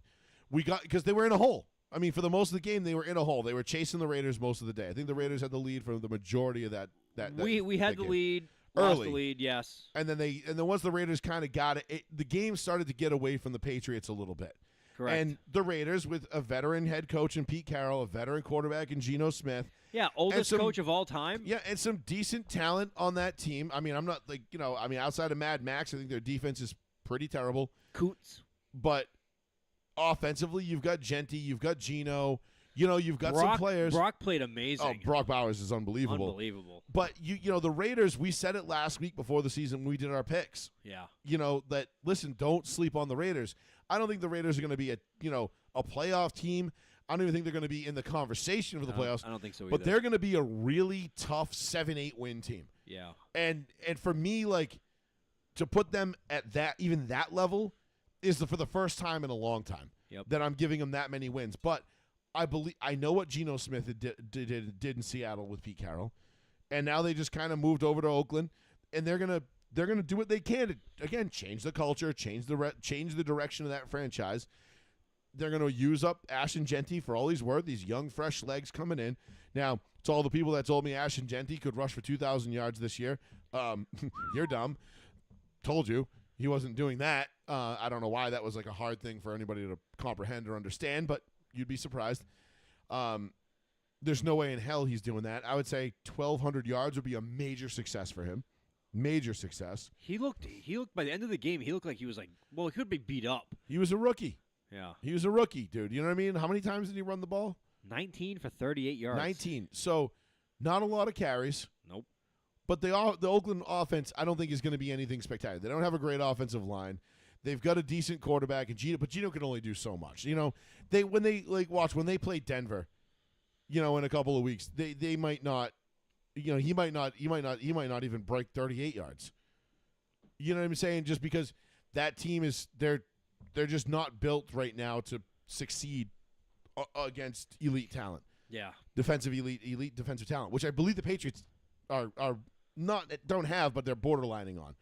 Because while the Patriots are one of those teams where like they don't have a ton of depth, but their starting 22 is like, you're like, okay. Yeah, I mean, we're getting Christian Gonzalez back this week. We lost him. I can for fuck the with first that. week. Yeah. I can fuck with I can fuck with their starting lineups. After that, though, anybody goes down, it's like, fuck. There's no. We're in deep shit. You're in a hole. So the Patriots, again, if you're coming off of this loss, stress the positives. Really, just take away the positives. You're not winning the Super Bowl this year. No. You're just looking to see improvement from your quarterback primarily. If you get to the playoffs, you've won. If they make the playoffs, that's a tremendous success. Yes, for the you've season. won. Don't forget, Denver started off the season 0-2 last year, and they made the playoffs. Yes. Okay? Yes. So you could be following into that same, and we did lose a game at home. Granted, it was to Pittsburgh, not the Raiders, but whatever. But to be, as a Patriots fan watching it, it was frustrating watching it because because you're used to opening day offenses looking like they've No, even last year. singing right along. Even last year was just frustrating. But like, I went back into like fucking Josh McDaniels calling way too many screens, and I just get so pissed off. And I was like, God, it's Josh McDaniels bringing back the fucking screen pass. And it's like, here I'd see Henderson go out. I would see Ramondre Stevenson going out. And I'm like, it's fucking Josh again with these goddamn screens. Mm-hmm. And he just loves the screen pass for whatever goddamn reason. That's like his go-to like safety blanket of like, Sure. just loves it. I mean, look, it's a good. You can't go to that well too many times, but it is an effective play in today's NFL. Sure. But it's obviously not working. Like, No. and we got to do something about wasted plays. But Josh's play calling has been up for debate now for, I'd say, the better part of the last decade and a half. Yeah, You at know? least. At least decade. So, and you've been sitting here on this show for the last 10 years bitching about Josh's play calling. I was fine with him not coming back, and they called it, and I was like, oh, yeah, fucking my life. but you know what, though? When you look at what he did for Mac Jones, I know. and, not for He nothing. does well with quarterbacks. He does. He knows how to speak to his And I quarterback. think that's so. why he's here. I think he's here to assist Drake May and his Absolutely. quarterback development. I don't think Because that's your franchise going forward. I don't think he's the greatest play designer, play caller, but No, he's no Sean Payton or Andy Reid. When it as comes by to the that. 50 to 18 past the call, he's like, yo, this kid can throw. We should throw it a lot more. I know, and it was for all the wrong. It was for the intentions. I feel like that game got away from the Patriots. I don't know why. Yes, But it shouldn't sometimes it have. just does. Sometimes games just do that. But again, that's why you need me in the booth with my little buzzer just saying, Bzz, stop doing that. Bzz, you're dumb. Bzz, why are you doing that? Bzz, law of averages. Bzz, fuck off. Stop doing stupid shit. I can help you. I could have won the Patriots that game on Sunday by telling Josh McDaniels and Mike Vrabel to stop doing dumb shit. We needed one score to tie the game. That's it. Just Yeah. one score, and it was And totally I don't think plausible. And I know everybody's like, "Oh, they have no weapons. They have no skill position guys." Blah blah blah. And I'm like, Honestly, when they used Stephon Diggs, neither does the fucking Buffalo Bills. They found a way to hang 41 Stephon Diggs, on the Ravens. they only played 50% of the game. I don't know why. That's another Easing issue. him in, I guess. Sure. He's a veteran. He's gonna get eased in a little bit. But when they played him, he had 6 catches for like 88 yards. It's like he's willing to go. Like let them fucking go. against that defense, he should have probably had 12 for 160. So hey, we don't have like a plethora of talent here. Well, maybe not 6 for 88, but he had 6 for like 70 or something like that. Or something. I can tell you right now. Yeah, I don't have it up in front of me, but he had 6 catches. I know at least. Is he on your team? The Patriots? No, on your. Wait, hold on. I'm on it Fantasy right team? now. I think so. I'm honestly curious. By the way, I'm 1-0 in fantasy this year. Me too. Oh, 6 for 57. I got it. 657. Okay. Yep. I am now I'm the number 2 ranked team. Dude, Kayshon Boutte for the Patriots. 6 catches, 103 yards. Looking like a fucking superstar out there on Sunday. I mean, listen, Boutte. your wide receivers are who you make them. You don't need to have. I mean, listen, there are guys that will tip the scale. Like, okay, not everybody's going to go out there and make a one-handed stab like DeAndre Hopkins in traffic. That was a great catch. Unbelievable catch. I was like, what year is this? Yeah, That was exactly. Robert Right. Williams. I know, right? You're like, what year is this? Are we back? Between 2 defenders, he's like, Yeah, it was dirty. That was Yeah. absolutely dirty. I loved it. It was great to see. That being said, what did it do for him? Oh, Nothing. right, nothing in the end. So my Get point is, that fan in wide the neck receivers are where you make them. Drake May can manufacture his own targets. He can manufacture his own weapons. That's fine. He's going to do that. If he is as good as we think he can be, then that is all going to come with time. But it takes time. You don't need to go out and spend a boatload of money or capital or any of that kind of shit on wide receivers and skill position guys, because guess what? You're not winning a Super Bowl this year anyway. You could go out and get, if you give him Justin Jefferson and Jamar Chase right now, the Patriots still probably aren't winning a Super Bowl because Drake May is not ready for that yet. nope. So my point is, don't get so caught up in what they don't have or what they need or what they should have done in the offseason. The bottom line is now you're at the run what you brung stage of the year. Yep. So we're here. This is it. They're going to get better. The Sure. Patriots are going to get better. I believe they are still going to be on track at some point for a 10-win season. Yep. It might not be pretty, but they will get to that area of wins. I think they're, I think at so. worst, 8 wins. At worst. I hope not. Yeah, I guess at worst 8 and 9. I mean, barring sure. injury. Healthy, everybody healthy, everything good. I think they're 8 and 9 at worst. Okay. All right. Now, can if you're the live with Miami Dolphins, on the other hand, You get to 8 wins. You're doing. you get to 8 wins, and like they should just give Mike Daniel the franchise. Just be like, this is your team now. You own it. It's yours. He's by like, all means. I'm the new Jeff Fisher. He's like, look at me. I am the captain now. And they're like, what? He's It's like- a movie reference. You guys wouldn't get it. You're too old. Anyway. He's like, I'm not going 8 and 9 again next year. No. But on the flip side, if you're a Raiders fan, listen, man, I wouldn't. There's no reason not to be excited. You won on the road, across the country, Yeah. into to play against a team that was, for all intents and purposes, favored. Mm-hmm. That a lot of people thought you were going to lose to. Mm-hmm. You really only have one player on defense in Max Crosby. You really only have 2 players on offense in Genty and Gino. No, And- Bowers. Oh, I'm sorry, 3. Yeah, Bowers. Sorry, Bowers. And you won. You pulled out a win. Listen. There's not many days where I actually find myself rooting for the Raiders, but you know me. My favorite team is the Broncos, and my second favorite team is whoever's playing the Patriots. Yep. So this week I was a closet Raiders fan. If I had a silver and black jersey in my closet, which I never would because it's sacrilegious, I would have probably Warren Sapp. rock that shit out. What? Warren Sapp. No, I don't have a Warren Sapp. No, I'm saying if you had to pick a Raiders jersey. If I was gonna pick any Raiders jersey, Derek Brooks? no, he's Chiefs. No, whoops, wrong guy. Romanowski. It'd be tough between Romo because obviously Denver Bronco. ties, Charles Woodson.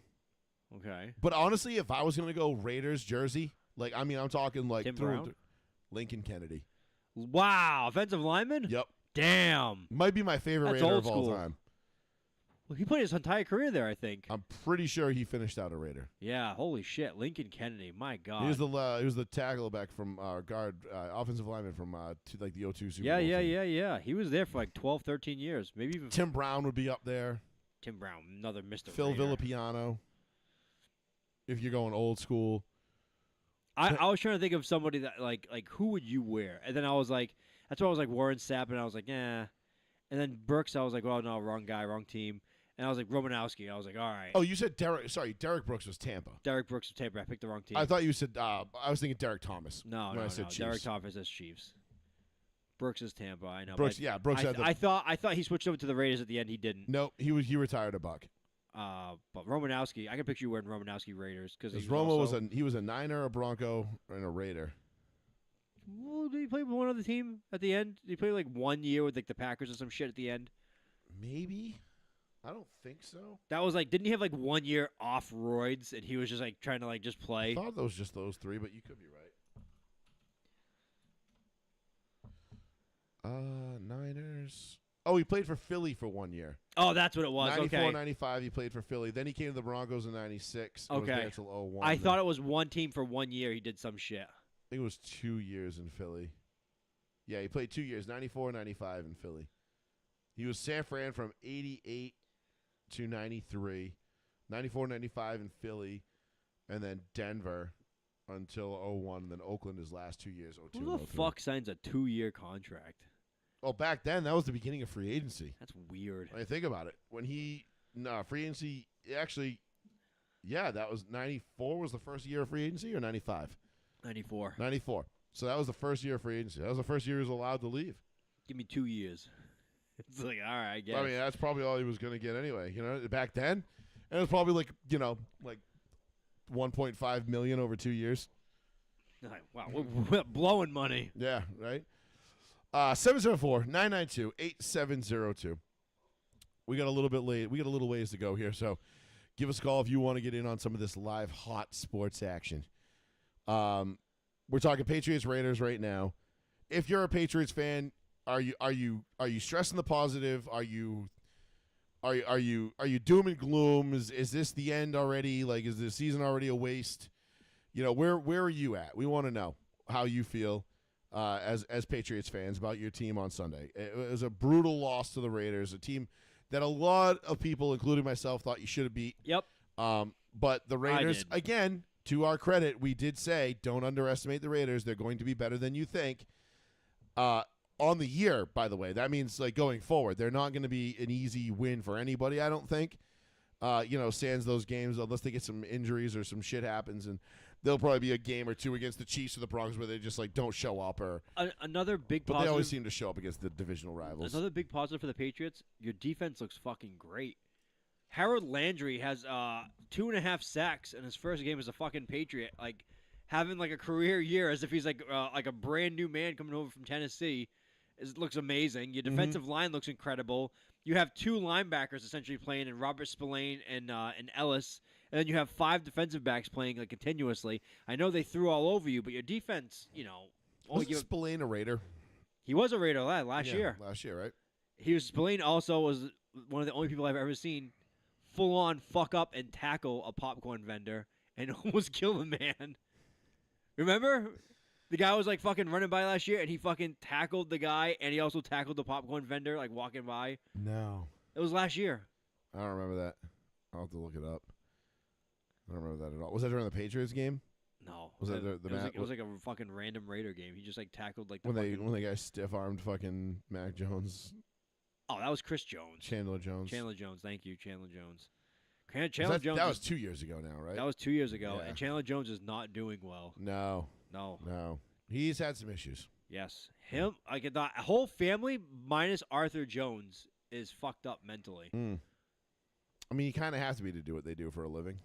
And you think John Jones, like the fighter of them, would be like the most messed up, and he's like, Right. Most even-keeled one. All right, so let's talk about the Broncos. let's dive into the Broncos and the Titans a little bit, because you said, you're talking about great defensive lines.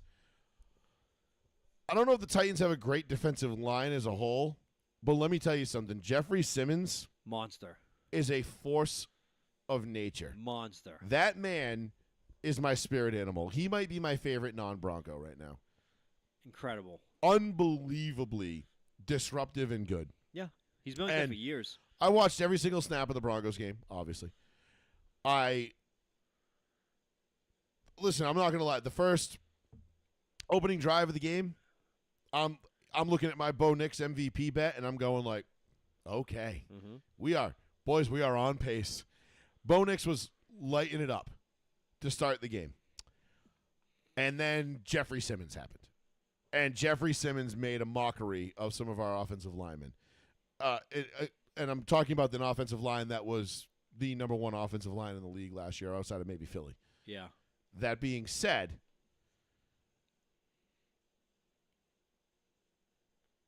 we talked about bad play calling, and there was some, play calling getting away from you.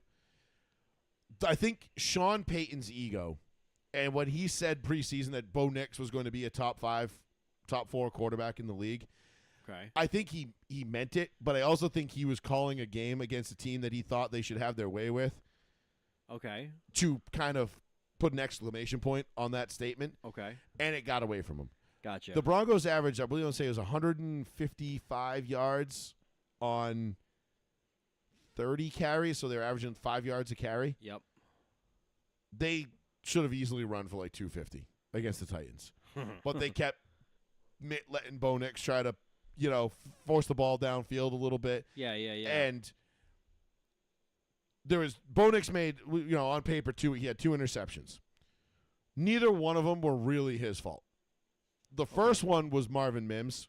Was that like the deflection? No, Marvin Mims just kind of lazily ran a route, like jogged a route out, and didn't clear out the defender, so the defender fell off and was able to make the play because Marvin Mims just half-assed the play. And I went back and watched the film, and I watched the breakdown of it from some people who were smarter than me, and they were like, yeah, they're like, Marvin Mims mailed this route in, and that's why, like they always say, like football is the ultimate team game, because Marvin Mims just jogging that route cost Bo Nix an interception and the Broncos a turnover. Yeah. Whereas if he doesn't, if he runs that route the way he's supposed to, that defender's not even anywhere close to being able to make that play. Gotcha. So you'd have to see it on film, but you'll have to trust me. I did. You have to trust me on that one. The second one, I'm not going to say it was Bo Nix's fault. It wasn't not Bo Nix's fault. It was a 50-50 ball that he threw up to Cortland Sutton, and Cortland Sutton got beat for.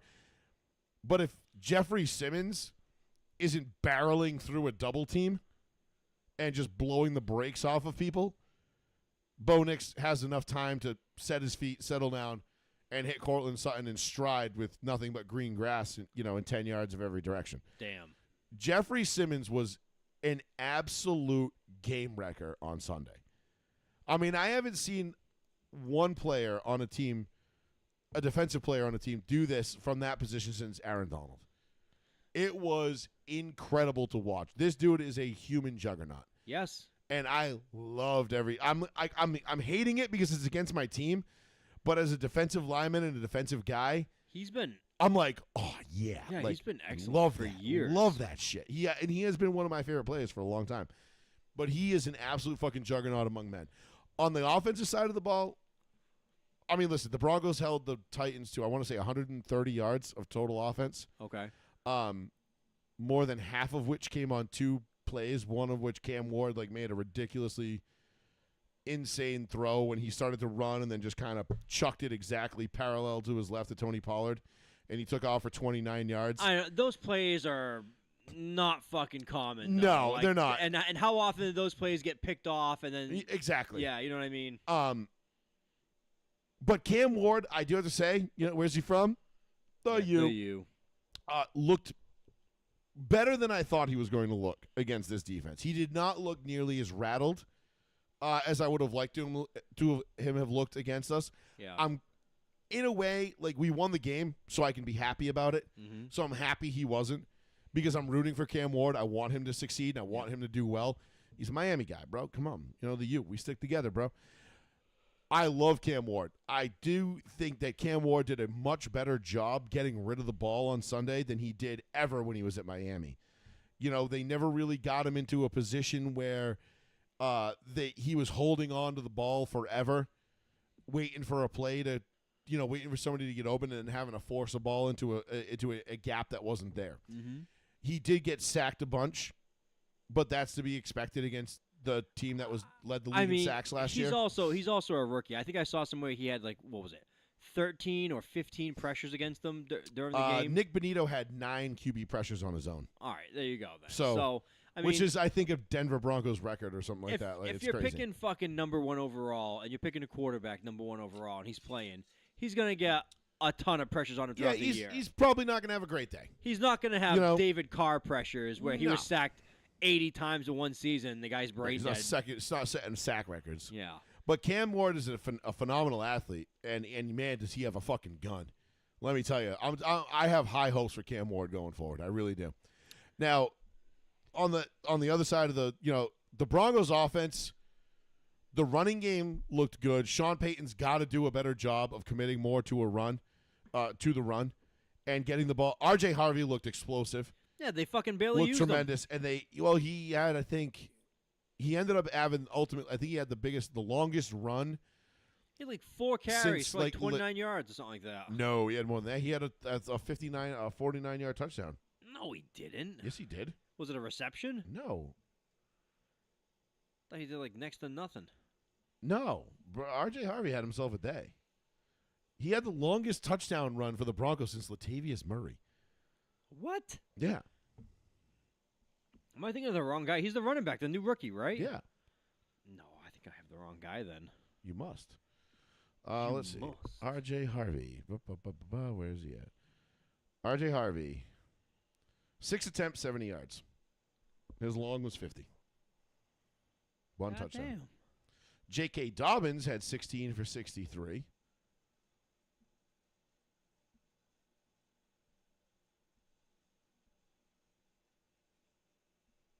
His long was 19. Oh, I'm sorry. That wasn't R.J. Harvey did not score on that one. My bad. There was Yeah. J.K. Dobbins had the touchdown, but R.J. Okay. Harvey had 6 carries for 70 yards. Okay, I was gonna say, wait a minute. Yeah, he had, and then it was J.K. Dobbins that had the touchdown. But that was the longest run that Denver's had, the longest handoff Denver's had since Latavius Murray, and I want to say like 2017 or 2018, whatever it was. Well, I hope they give him more fucking carries. Well, Sean Payton came out in his press conference Monday and said that he's going to do a better job of balancing the offense. We heard this shit last year too, where he has to do. Remember on his play card where he's like run the ball, had the big thing in letters, run the ball. Mm-hmm.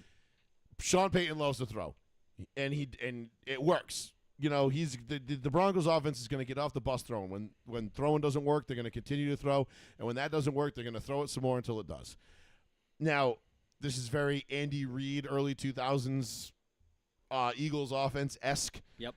coaching style and play calling. It works, but it doesn't until it doesn't, and then you get in trouble. So Sean Payton knows that, but the Broncos defense is so good. They held the Titans to -2 yards in the second half. Okay. -2. Incredible. That's insane. I mean, when you're talking about holding a pro offense, I don't care if it's a rookie quarterback making his first start or not, to -2 yards in a game, that's a good day. They had I think the Titans had 130 yards total offense For the whole day? for the whole day. I mean, and there was several drives. They started on our side of the field and only could come away with field goals. So the Denver defense is as good as we thought it was going to be. When I look at just the defense isolated, Nick Benito is running around getting sacks. Zach Allen's getting sacks. They're getting pressures.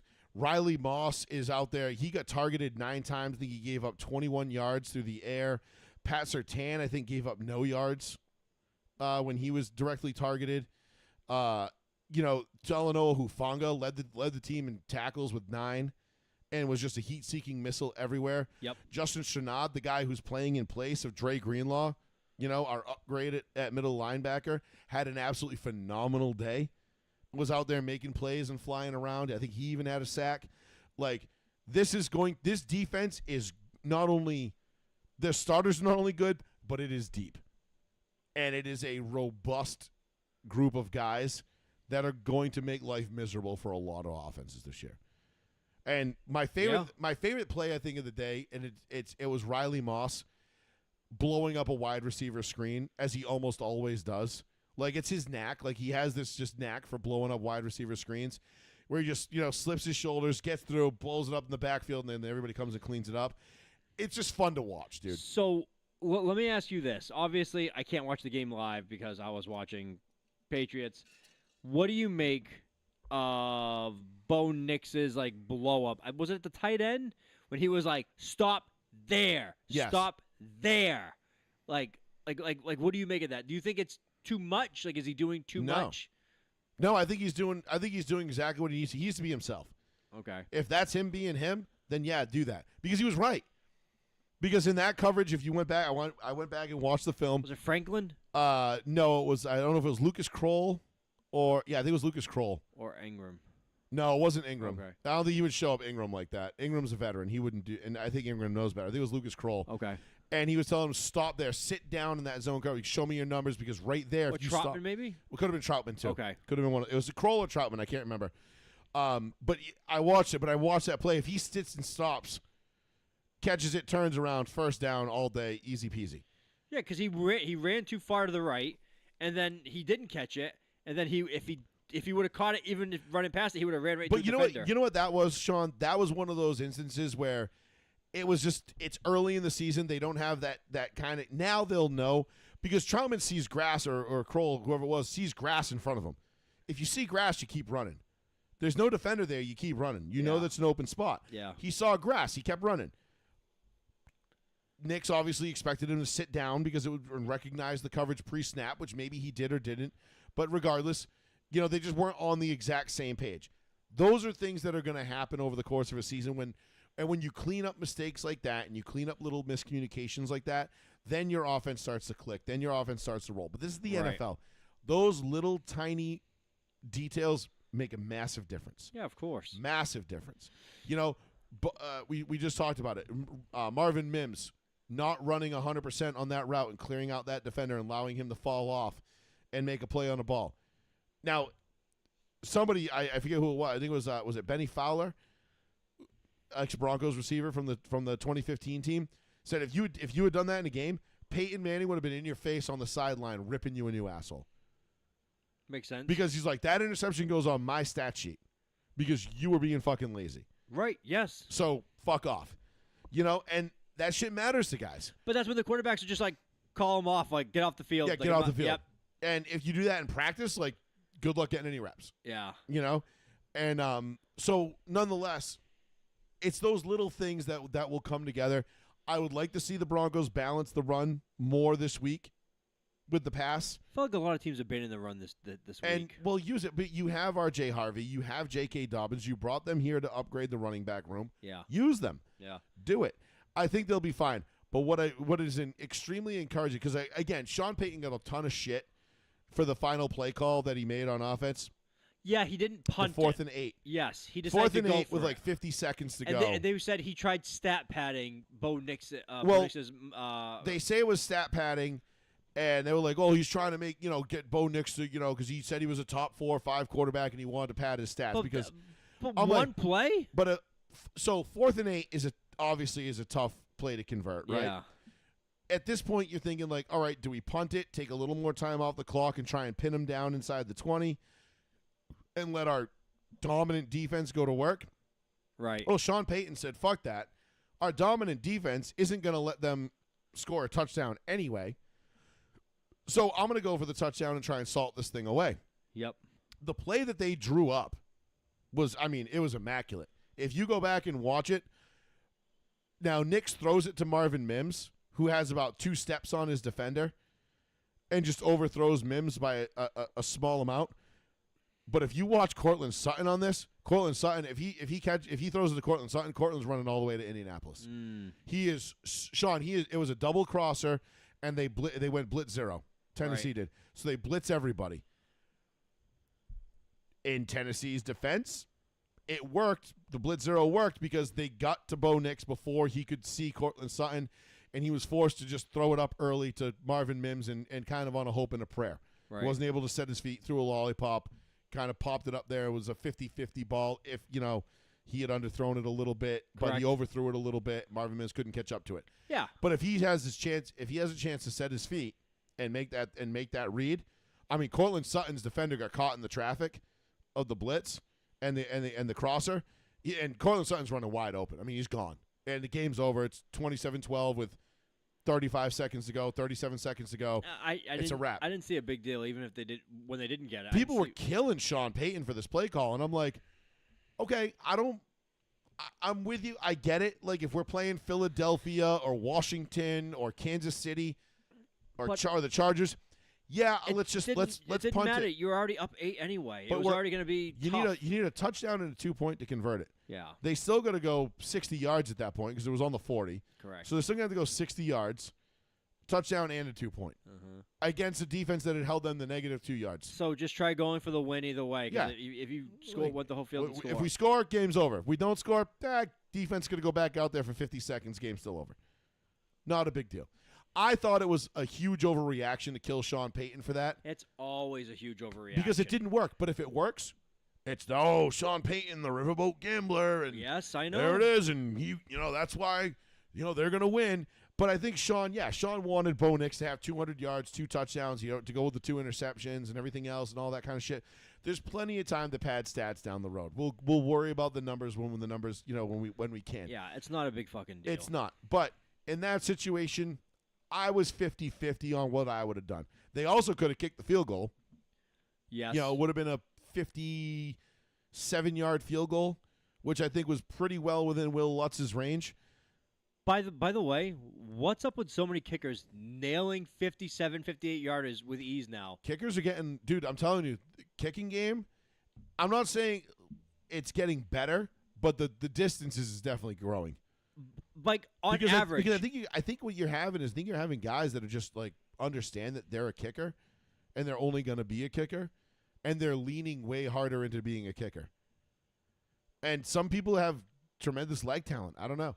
But yeah, you're right. I feel like there has been a every week dramatic increase in guys that can just bang down 55-yard plus field goals without no problem. Every week. Until it matters. Yeah, before the game, he hit 63, and I was like, "What the fuck did he just say? He hit 63 in practice, and then they're going for it at 59 yards, and he misses it by like a foot." And I'm like, "What the fuck?" I'm like, I've never seen guys kick this consistently, as far and powerful as they have. Yeah, ever. the kicking game has changed big time. I think that's a very underrated, underappreciated aspect of the NFL. The kicking game has come a long way in the last couple years. I feel like it's been like the last 5 or 6 years though. I don't think this is like a long time coming. Like we could see this coming because there's always been guys with big legs, but now you're seeing everybody. And I'm not even talking about in Denver at altitude. I'm talking sea level. Everybody. People are hitting 55-yarders. Yeah. Dude, both guys at Gillette this past Sunday. 58 yards, 59 yards. Both of them just kicked it. And Tremendous. Tremendous kicks. But same thing. So just to put a happy little bow on this Broncos-Titans game. Yeah. As a Broncos fan, yeah, I would have liked to have seen us kind of blow the Titans out. I would have loved a 41-10 dunking. That'd have been nice on opening day. Pick up where we left off last year kind of thing. But, man, this is the NFL, bro. Yep. Yeah, I know the Tennessee Titans were drafted number 1 overall last year. I know they got a, rookie quarterback at the helm. But this is still an NFL football team. It is really hard to blow out NFL football teams. There is going to be a significant talent gap there. And you don't see that very often in the NFL. And when you have a guy like Jeffrey Simmons, who's a bona fide all-pro game wrecker, it gets tougher to do. So, props to the Titans. I feel like they were a much better opponent than I thought they were going to be. Right. Or even than I hoped they would be. But also, I feel good about where Denver is at. They played lackluster on offense, and they still dominated the fuck out of that game. Even though at the end it was there's a chance that Tennessee could, tie this thing up. You never felt even when Bo Nix missed that throw DeMarvin Mims, and the Tennessee Titans got the ball back, I never once felt like Tennessee was going to go down and score. No, I never felt like the Tennessee. Whenever I see the box score, I was like, nah, the Tennessee's not going to win that game. As soon as we took the lead on them, I was like, game's over. Even the Cleveland Bengals game, Cleveland was like winning that game, and I was like, Bengals still going to win it. Yeah. Bengals won by a point, which was fucking embarrassing. Every team had like a struggle to score this week too. Well, it's every week team. one. Like we I say, know. it's week 4 of the preseason now. Except Buffalo Ravens. Buffalo Ravens, no defense. They both scored on each other. Well, yeah, they were just they found a way.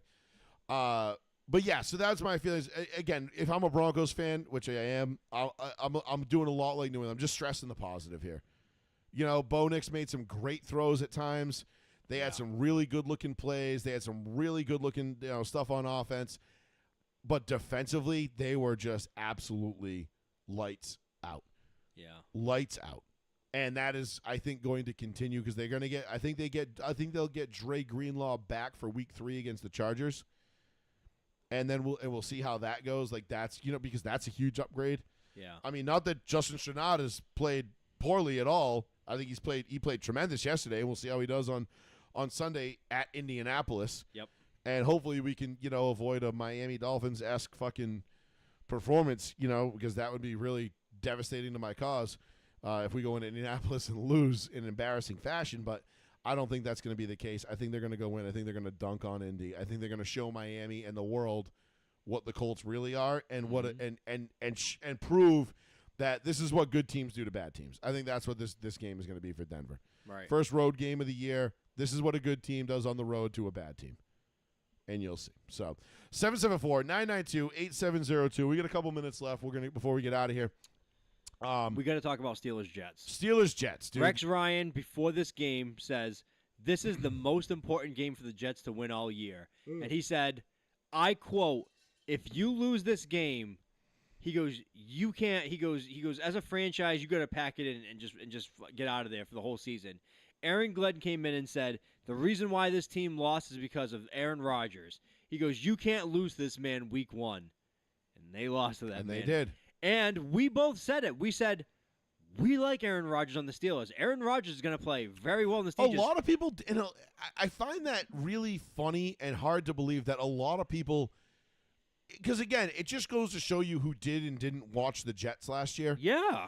The people who didn't watch the Jets think that Aaron Rodgers going to the Steelers is a throwaway. Dude, he fucking He's killed garbage. it on Sunday. I'm like, if you watched the Jets last year, Aaron Rodgers was the least of their problems. In fact, he was the only reason why they were even remotely competitive 90% of the time. Him going to the Steelers with that type of environment with Mike Tolman as a head coach and a dominant defense and a franchise that has its head, firmly on its shoulders, not in its ass. I'm like, this is a big fucking deal. Like, this is a big win for Aaron Rodgers. He is going to be I'm not saying he's going to be 2012, 2013 Aaron Rodgers. He was perfect almost on Sunday. But he was pretty fucking close. He was 23 for 30, 245 yards and 4 touchdowns. 4 tutties. 0 interceptions. I mean, there it is, dude. If Aaron Rodgers goes out and throws 2 touchdowns and no interceptions every week, you're not beating the Steelers. 70% completion percentage and 4 touchdowns. I mean, that's putting him on pace for MVP numbers. And he made it look easy. And then DK Metcalf, everyone, he's not going to pair well. DK Metcalf is a speed guy, and he doesn't do routes. DK Metcalf, 4 receptions, 85 yards. Yeah. No fucking problems. Right. And I would have loved him to get in the end zone because I had him on a parlay. That would have made me a bunch of money. But, whatever. He'll be fine. No one cares about the parlays you lost. Everybody lost. Shut up. Dude, I'm telling you, the Steelers are going to be a sneaky, very good Sean, team. what have I been saying since they signed him? The I Steelers know. are going to be a fucking problem, dude. Now, do I think they're going to win the Super Bowl? No. No. I think Aaron Rodgers will get to the playoffs, and he'll do what Aaron Rodgers always does. He'll throw up 3 interceptions, and the Steelers will somehow find a way to lose because that's what Aaron Rodgers does at this point in his career. Now, maybe he changes that narrative and goes out and wins and, goes out like Elway and Manning and, and rides out on a high horse, and that would be fucking great for Aaron Rodgers because I love Aaron Rodgers. Yep. I'm a huge A-Rod fan. Always have been, always will be. I like him even more since the COVID shit. With all these people that fucking hate him because he lied about his immunization status and his vaccine status. It's like, No, he didn't lie. His team knew. The team knew. The league knew. His coaches knew. His fellow players knew. The only people that didn't know was the media, and that's what pissed them off. And we said it too. I said the media is going to hate Aaron Rodgers in New York because they do not get along with a personality like Rodgers. No, Before he even went to the Jets, and I was because like, he's an abrasive prick, yes, and the and Jets, I love that about him. and the Jets are like, we don't like pricks.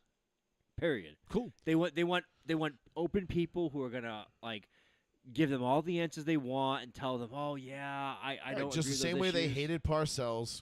You know, they love themselves. They they loved Rex Ryan because Rex Ryan was Rex Ryan. He was a character. Mhm. You know, he was funny. He would joke with them. He didn't give you everything you wanted. You know, but he was more pleasant to be around than those guys. That being said, Aaron Rodgers is not that dude. Aaron Rodgers is about that action, boss. And guess what? The Steelers are 1-0 in a really tough division. You know, and the Ravens are 0-1. That's a really this is a dream start here for the Bengals and the Steelers. Yes. You know, the Bengals, you know, the Browns and the Ravens lose week 1, Steelers and the Bengals win. Yep. Great. Couldn't ask for a better start. For them, no, not at all. And not for nothing, but I think who did the Steelers have this week? They play us week 3. I don't know who they're playing. I know I already made my picks for this week too. So, let's see, Pittsburgh. They're at home versus Seattle. Oh, okay. So that should be a win. That's a very winnable game for them in a DK Metcalf rematch game. You know, Oh, he's gonna play extra hard revenge that game. one. I wouldn't be surprised if DK goes off for 2 or 3 touchdowns and 200 yards. Are they in Seattle? You said. No, they're in Pittsburgh. Oh. So, but neither here nor there. Listen, I think the Steelers are getting off to a 2-0 start. The Steelers are going to be in the playoffs. I remember I was worried about the Steelers being that team that could miss the playoffs. Now, Aaron Rodgers needs to stay healthy for that to happen, but I'm feeling a lot better about it because this it's not the fact that I picked the Steelers. Did I pick the Steelers to win? I'm pretty sure I picked the Steelers to win on Sunday. Against the Seahawks, I'm pretty sure you picked the Seahawks to lose.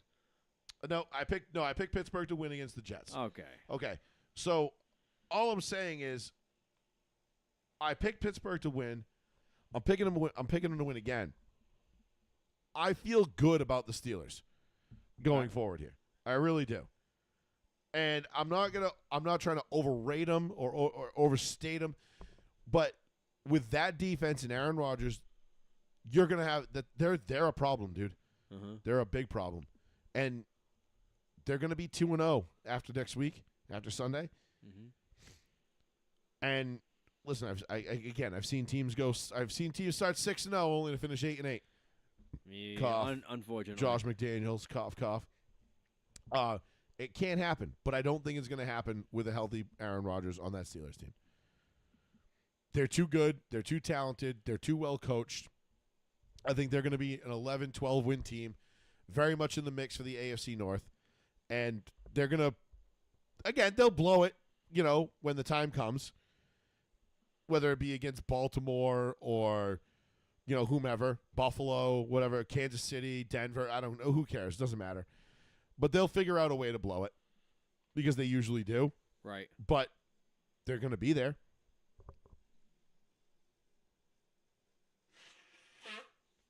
I think they will be too. I'm just looking at some of the other scores and other games I'm looking at really quickly.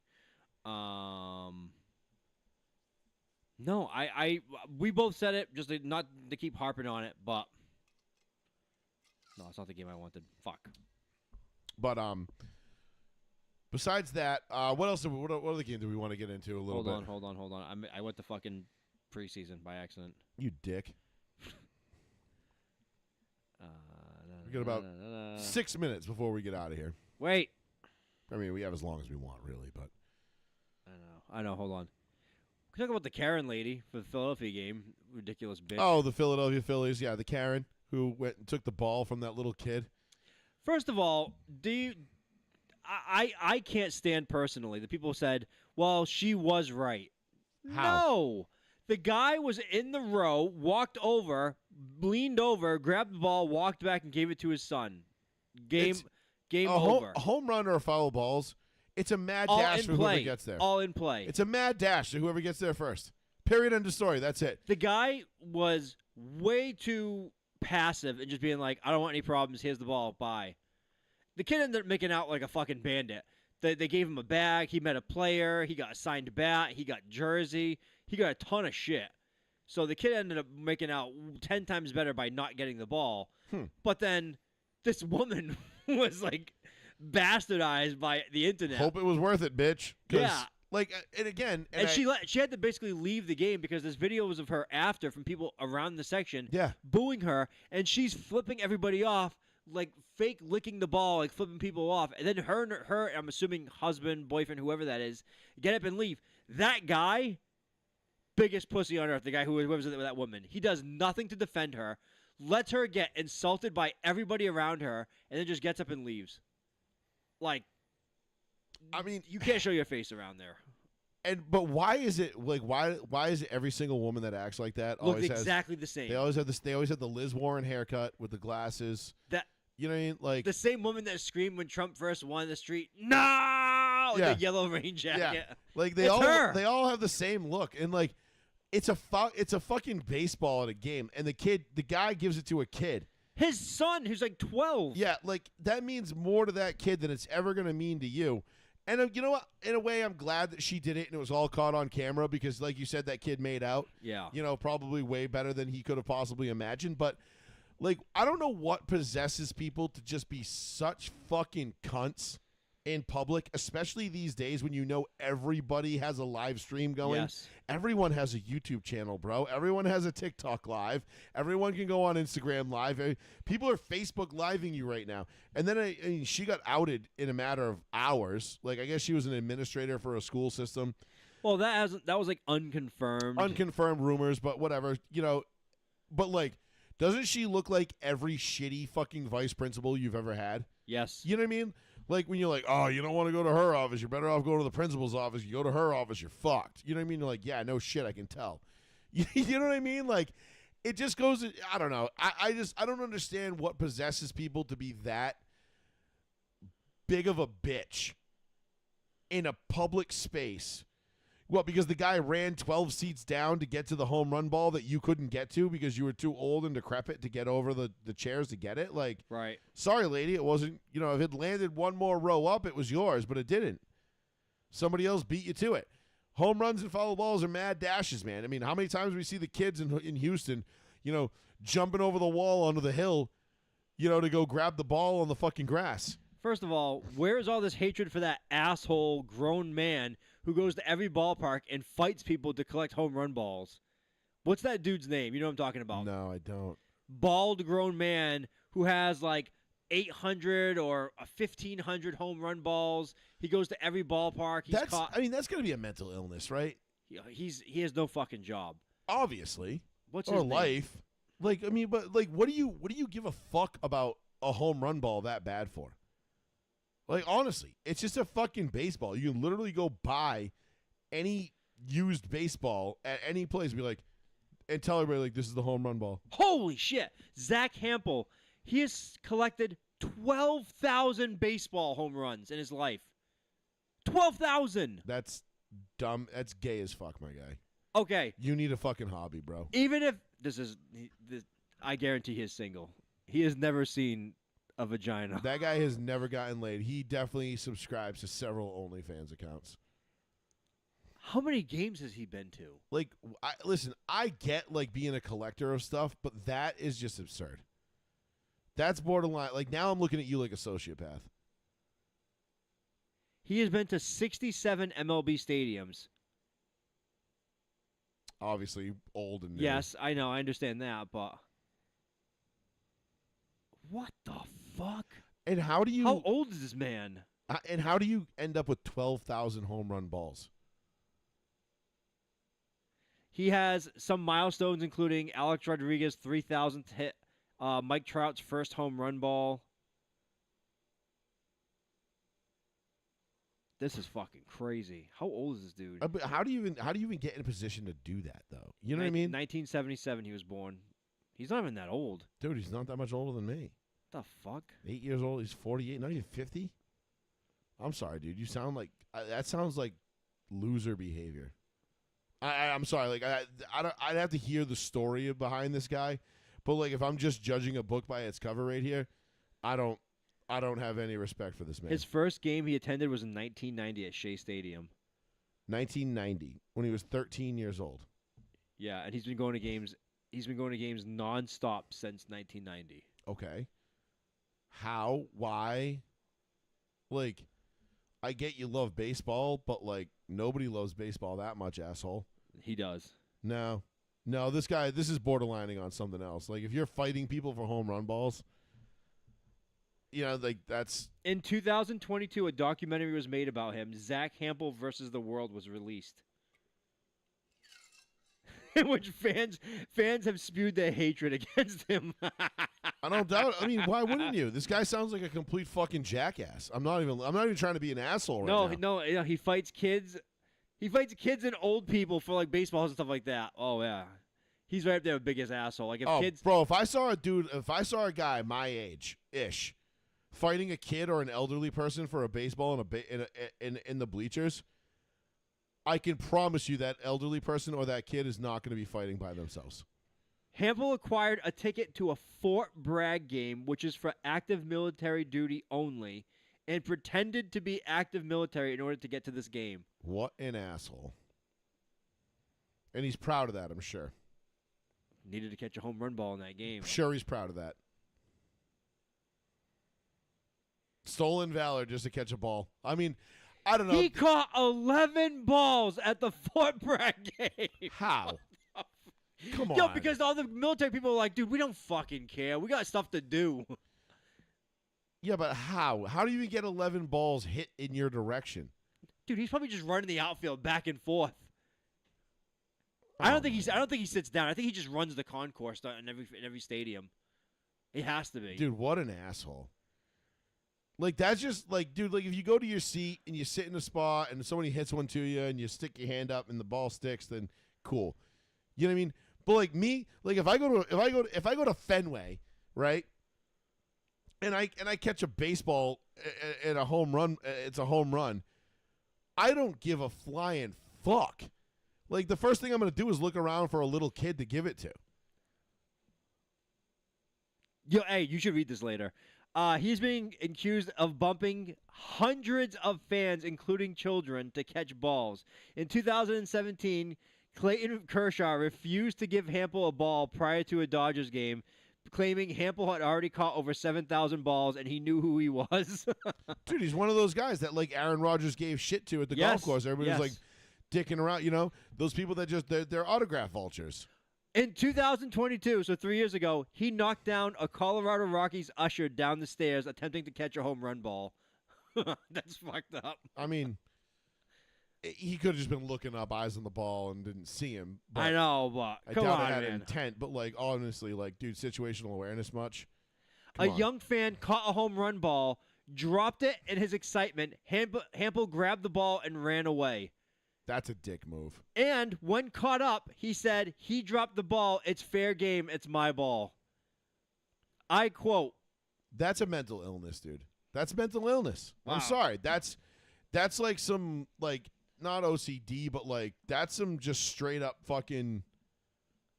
I didn't mean to go down that rabbit hole. I'm glad you did, because I've never heard about this guy until just now. Yeah, Zach Hampel. Holy shit. That's a fascinating look into the life of somebody who has no life. I thought it was like a few hundred balls. I didn't know it was 12,000. Could you imagine being that big of a fucking jackass that you're, like, that obsessed over baseballs?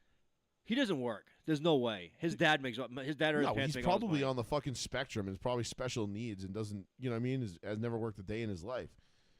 Like, that's the only explanation, honestly. In which case, like, okay, that I could excuse because if he's special needs, whatever. No, he's not, Destry. That was Eminem. Unless you're just joking around. What?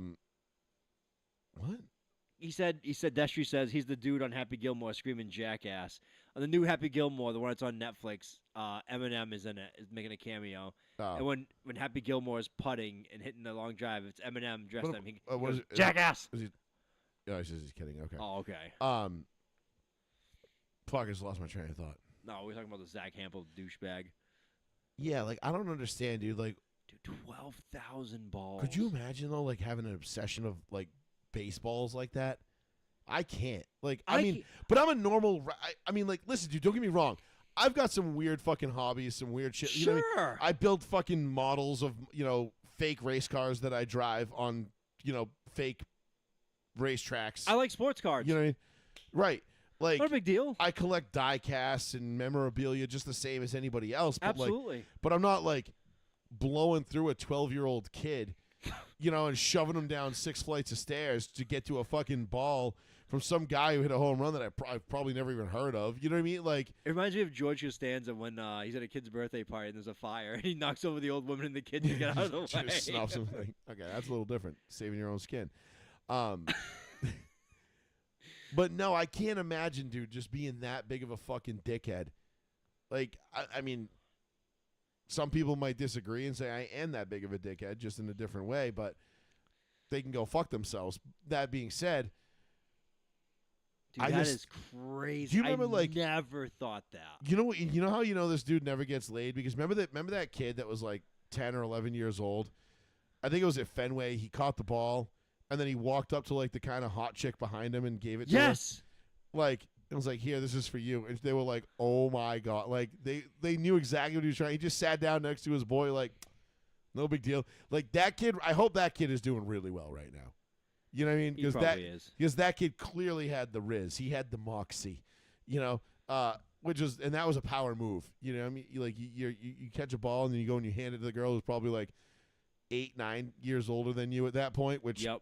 when you're 11 or 12, that's a big fucking gap. Like, and it just, the only thing he didn't do was write his phone number on it before he gave it to her, which would have been even funnier. His dad, massively rich. Of course. His dad wrote children's books from when he was born all the way to when he retired in 2010. Of course he did. Of course he did. So, yeah, he's a well-known illustrator. I like how the picture Wikipedia uses. He's making fun of a Jew. That was an interesting picture Wikipedia used. Don't do that. You'll get it taken down. Don't say the J word. You can't say the F word. What, Jew? Oh, man. Wikipedia, man. It's like, I know what photo we're going to use of this man. This Yeah, one. And Wikipedia has the balls to ask me for donations every single time I log on to use it. Fuck you. Get out of here. I ain't giving you my money. Suck my dick. Anything that we missed? Broncos are getting a new stadium. by Yes, the way. Broncos' new stadium. I do think it goes back to the NFL's idea that they want every team to be a track team and they're taking weather out of it in the future. No, I don't think so, because I think that Feels the like Southern that. Hemisphere teams will always be outdoor stadiums. Like Miami will always be, outdoor. You have, Houston, which is a dome, I guess. But, the teams that are outdoor stadiums will remain. Now, Denver's going to have a retractable roof. That doesn't mean they have to use it. Now, if they want the Super Bowl, they'll have to use it, Yeah. which is fine. Because, again, I don't like the idea of a retractable roof in Denver simply because we remember the ambiance of the snow games. Whether it was the Brock Osweiler, Tom Brady game from 2015, or even like, the Raiders-Broncos game in 2004, or the Raiders-Colts game in 2002. The Broncos-Colts game in 2002. Yep. Snow, Denver, it gives you there's something that's just supremely romantic about watching a football game in the snow. Yeah. It's awesome. It's very we peaceful love to it. watch. It's very aesthetically pleasing It when is. you're watching a football game. It- Even the Patriots game this past Sunday in like the light drizzle, Yep. it was very like almost like everything like almost shimmered. I was like, I very much enjoy bad weather games. Me too. Yeah. So I don't think they're getting rid of bad. Now Denver has not said whether or not they're going to like close the roof or whatever. That'll be like a coach's decision thing, I'm Yeah. sure.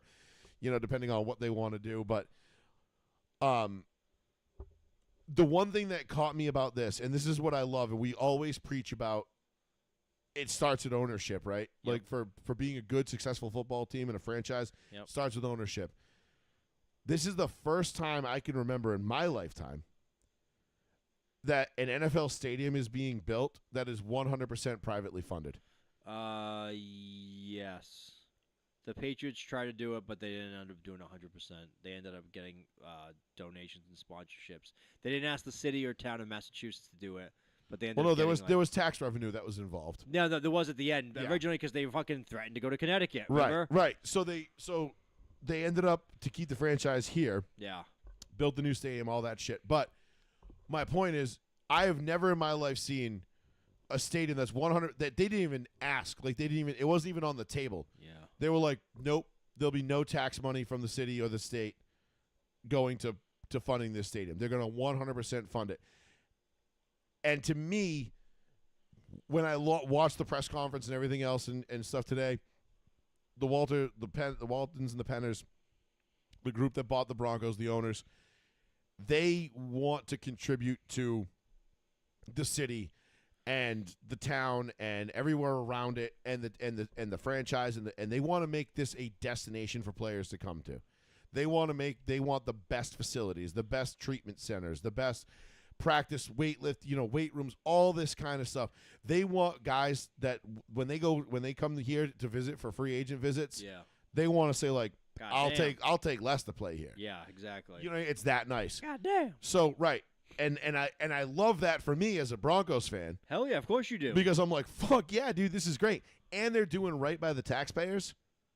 You know, they're going to bring tens of millions, billions of dollars of revenue into that city because they're not just building a stadium. It's going to be like a Patriot place. Yep, that's the thing to do. And they're going to have all sorts of different restaurants and shops and shit like that. Because it's not an expense. Now you're earning future revenue Correct. off of that because that's the smart thing to do now. and they're converting an old railway yard Okay. into the new stadium complex, if Yep. you will. And it's only a mile from where the stadium is now. Mhm. So they're not moving it out into the suburbs or in the middle of nowhere. So the businesses that have built themselves up around the stadium already aren't going to suffer because they're only going to be a stone's throw away from the new one. Awesome. Now, some might suffer because they might not be right on Broadway, if you will, anymore. But I'm excited for it. I think they're targeting opening day 2031 right. for the stadium to be debuted, and I'm sure they'll have a Super Bowl by 2033, 2034, whatever. Anytime a team builds a new team with a brand new stadium, it's You're almost pretty like much guaranteed a Super Bowl. Yeah, look at SoFi. Yeah. SoFi was like mysteriously like brought to the top of the list. Yeah. Well, it was L.A. They're like, no, we need one here now. Yeah. Now we got to recoup some of this money. Like we have 17 teams that play here. Come Yeah. on. But I'm excited to see what they do. I'm excited to see the renderings and the ideas and how the stadium is going to be designed and what it's going to look like. A Now- giant W. Now it's put a giant fire under my ass to get out to Denver and watch a game at this current stadium now. Yeah, because it's limited time. Because now I only got 6 years to do it. You know, Oh, less than that probably. well, 2031 is the new one. Officially? That's the target date for the Okay, for opening okay, day. okay. So, You got I'm fucking excited. time. I'm excited to see what it's going to do. But again, it's another confirmation to me that Denver has proper ownership in place, Mhm. and that this team is not only going to be good for a long time, but they're going to be consistently good. They're going to be consistently in it every single year with this ownership group because they're going to have they're going to hire the coaches, the personnel. They're going to draft the players, pay the players. They're going to want the players. I mean, look what they've already done for Pat Surtain, Nick Bonito, Zach Allen, and Cortland Sutton this year alone. Right. You know, and this is all staring in the face of paying Russell Wilson $85 million to fuck off. Right. So they're just like, yeah, whatever, man. We want to win. This is what it takes to win. We're going to win. So I love that for me. I love that for my fellow Broncos fans. I think it's going to be a tremendous upgrade for us in terms of just being a franchise that is a destination franchise that people want to go to, that Baltimore was for years. You know, the facilities. I mean, I remember Trevor Price when he left Denver and went to Baltimore, he was like, holy shit. He's like, Denver's nice, but this place is fucking nice, dude. Right. That matters to players. All Of that course shit it does. matters to players. Like money's money, but these guys all are people that want to be wowed too. Right, but X amount, the money being the same, what's the deciding factor? Yeah, and families. They talk about those stupid report cards. The location. How do you treat my family? Yeah. How do you do this? How do you do this? Fucking the Patriots. They were like, oh, you still got ashtrays on the team flights. I was like, that's fucking embarrassing. Like, Kind of badass, actually, but I was like, what are we, Major League? They have the propellers in the Kind of planes. love that. You know, can I smoke? Right? Really? I mean, I'll smoke if I got to. Smoke if you got them. But no, I just think it's a tremendous. It's a big win for Denver. It's a big win for the Broncos. Big win for their fans.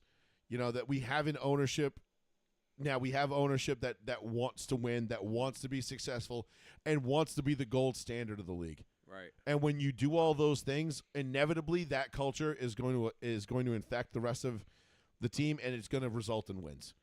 And I'm telling you right now, Sean, as a Broncos fan, hearing that today, I knew it was coming, but the way that they put it, and then finding out again that it was 100% privately funded, that there is going to be no taxpayer burden whatsoever for this stadium. Smart. I was like, damn, man, even Adam Schefter tweeted about it. I think he said the last 9 stadiums that have been built have used like $715 billion of taxpayer money to build them. Yeah, I know, but those are like fucking shit cities too. Well, yeah, you're talking Atlanta, Dallas, Buffalo New York. too. Well, Buffalo's another one that's coming up. Buffalo, they asked like the city to pay for most of it, Yeah. and Buffalo residents are like, dude, we're fucking poor. Yeah, like we don't have the money to do that. They're But- like, did you see our city? It's like it's only the stadium. Yeah.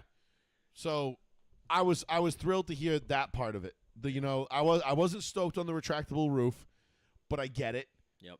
And not for nothing either though, like as a fan, yeah, I say I want to go sit in in a snow game and watch a game in the snow. Until you get to about the second quarter and you're down 24-0 and you're like, sounded like a really good idea, and now I'm not so stoked on this anymore. It's Yep. cold. I'm wet. I don't want to be here. Yep. Let's go. So having a nice, the ability to come in, at least for the fans, Yeah. be shielded from the elements a bit, kind of nice. It's kind of nice. So we'll see what happens, but I'm excited for it. I think it's a great win, big win for Denver, big win for the city, big win for the Broncos in general. And it just, I don't know. I'm excited for it. I'm wicked happy about that. The way this whole thing came about, I knew it was inevitable, and then it dawned on me. I'm like, why? What's wrong with them? Why do we got to build a new stadium? Like, why can't we just keep the old one? And then I realized that the old one, Sean, the inaugural. You know what the first game played? 46 years ago. No. This is our second stadium in Denver. The original Mile High has long been gone. Okay, so how old is this Mile High? September 10th, 2001 was opening night Of this Mile High? of this Mile High. Dude, the fucking Patriots the Patriots are right there too. Patriots, I think 2002 with this stadium. Yeah, I believe it was 02. We gotta, and I don't think the fucking owners are thinking about doing a new stadium anytime soon. No, they just put that huge billboard up. I mean, not billboard, scoreboard up. They've been renovating it.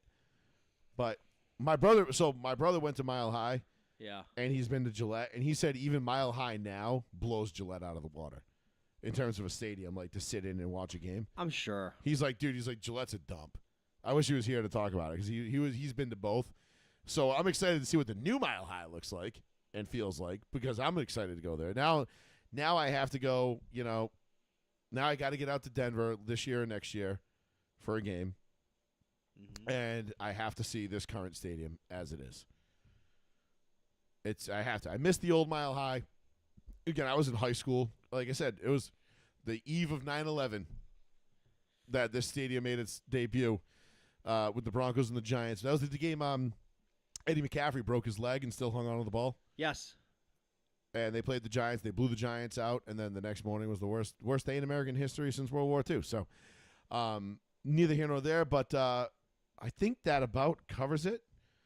For week one, anyway, yeah. Yeah, my NASCAR picks, I didn't post them on Saturday. I completely forgot because we had it was opening day. I was running around, and I totally forgot to do my picks for Worldwide Weather Tech Speedway. The good news is, if you wouldn't have won anyway because I didn't pick Denny Hamlin to win, but leave it to Denny Hamlin to ruin my fucking ruin my betting card as always. Sounds about right. Yep. This week we got Bristol Saturday night race, which I can't fucking wait for, because that is one of my favorite races of the year. It's short track, good old fashioned short track, bumping and banging. So we'll see what happens there. I will definitely have my picks up Saturday afternoon for that on the Row One C1 Facebook page. So be sure to give that a like and a follow. Other than that, Sean, I think that about covers week 1. Yes, looking forward to week 2. Hopefully the Patriots can gather some more ground and beat this Dolphins team, which is sputtering. Yep, the Broncos are on the road at Indianapolis. I think we should take care of business there. Any other no real other surprises? No, from not week- for week 2. Not this early, because still anything can happen. Uh, Nobody knows who they are yet. Do you real quick? The Detroit Lions, They're in trouble. big trouble. You lost a bunch of players. You lost almost all your coaches. Come You- on. We said it preseason Yeah. that you cannot have this big of an exodus No. and still maintain a competitive football team. There's going to be a down year here, and I'm not saying Jared Goff turned back into a pumpkin, but Last Sean stat, McVay didn't like him. last stat of the night. Derrick Henry. Did you see that stat I sent you guys? 4 years in high school, 12,500 yards rushing. Up until last night. Yep. 9 years in the NFL, still has not surpassed his total amount of yards he rushed in high school. Wow, He rushed 12,500 yards in high that's school. impressive. He probably made his own teammates quit. Like they're like, fuck it. They're like, Fuck. we're done. I don't want to play in this team anymore. Decent. That is crazy. Decent slate of games on Sunday though. I'm looking forward. Atlanta at Minnesota Sunday night.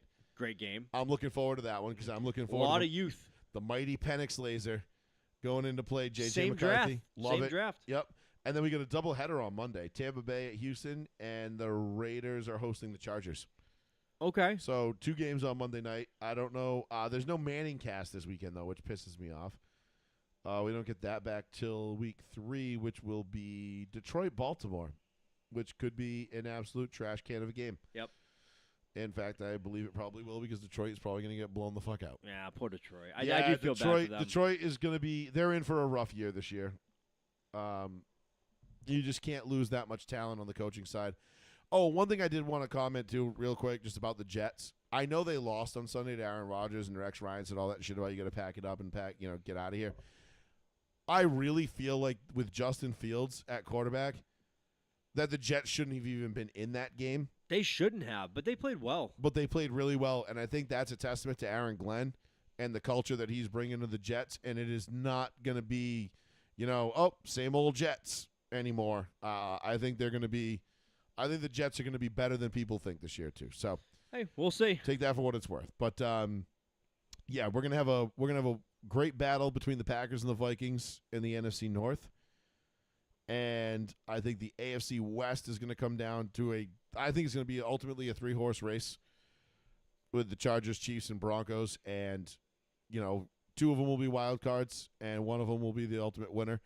And then the AFC North, I think, is going to be Pittsburgh and Baltimore. Just building off of what we picked the other week. You can't rule out Bengals because you never know because No, the anything can Bengals. happen. The Bengals are gonna. They'll try to outscore you, but when they play a competent offense, that defense Listen, is going to struggle. we saw them go up against what I think is a pretty good defense in Cleveland, and they scored 17 points. Yes, All right, what are they gonna do when they go up against an elite defense? that's very true. Yeah, I You don't know, know. And then when they're off, when their defense can't stop a nosebleed, because it's not Joe Flacco out there throwing a football. Right. Who's I can't believe still in the league. Things could get ugly for the Browns. I think the Browns are going to be pretty shitty this year, but they're going to be a thorn in your dick. Every team they play, they'll just be a thorn in your side, and then it's like go away, and they're like no. But yeah. Anyway, I think that's good. I think we're good there. Yeah, no, I don't think we have anything else to cover. It's a lot of feeling things out. It's a lot of seeing what we have Yeah. still. We just watched week 4 of the preseason. So Yeah, because a now lot of that the offenses are still not there. season doesn't start to me until week 3. Week 3. Yep. Week 3 So- is like the telltale of like teams kind of know what they're doing. They're getting more used to shit, and then Now that being said, I'd really love for the Broncos to be 2-0 going into that week 3 stint with the Chargers. it would but help if your team is 2-0 heading into week 3. That's a pretty great fucking way to be. It certainly does help, but other than that, dude, we'll be back next week. Next Tuesday, Same time, same after place. week 2. Week 2 recap. And we'll do a little better getting getting the table set for week 3 next year. We did a lot more recapping tonight than we did prognosticating. Oh yeah. But we'll do a little bit more, a little less recapping, a little more prognosticating next week. That's fair. Just because this week was more like a reaction, knee-jerk reaction kind of week. It's week 1. Everybody loves to overreact to everything, and all that kind of shit. Unless of course, you're the mainstream media and a Ukrainian girl gets stabbed on a train, then you don't overreact to anything. But anyway, that's a different topic. Don't even cover it. Nope, don't even cover it. Maybe we'll just do that. We just won't even cover it. But anyway, I am Joey Fats for Plizzy, and couldn't be here tonight, and Mr. Betancourt. This has been Row 1, Seat 1, Joey Fats Radio, live on the one, the only, the New Bedford Guide. We will catch you all next week, Tuesday night. Peace. Bye.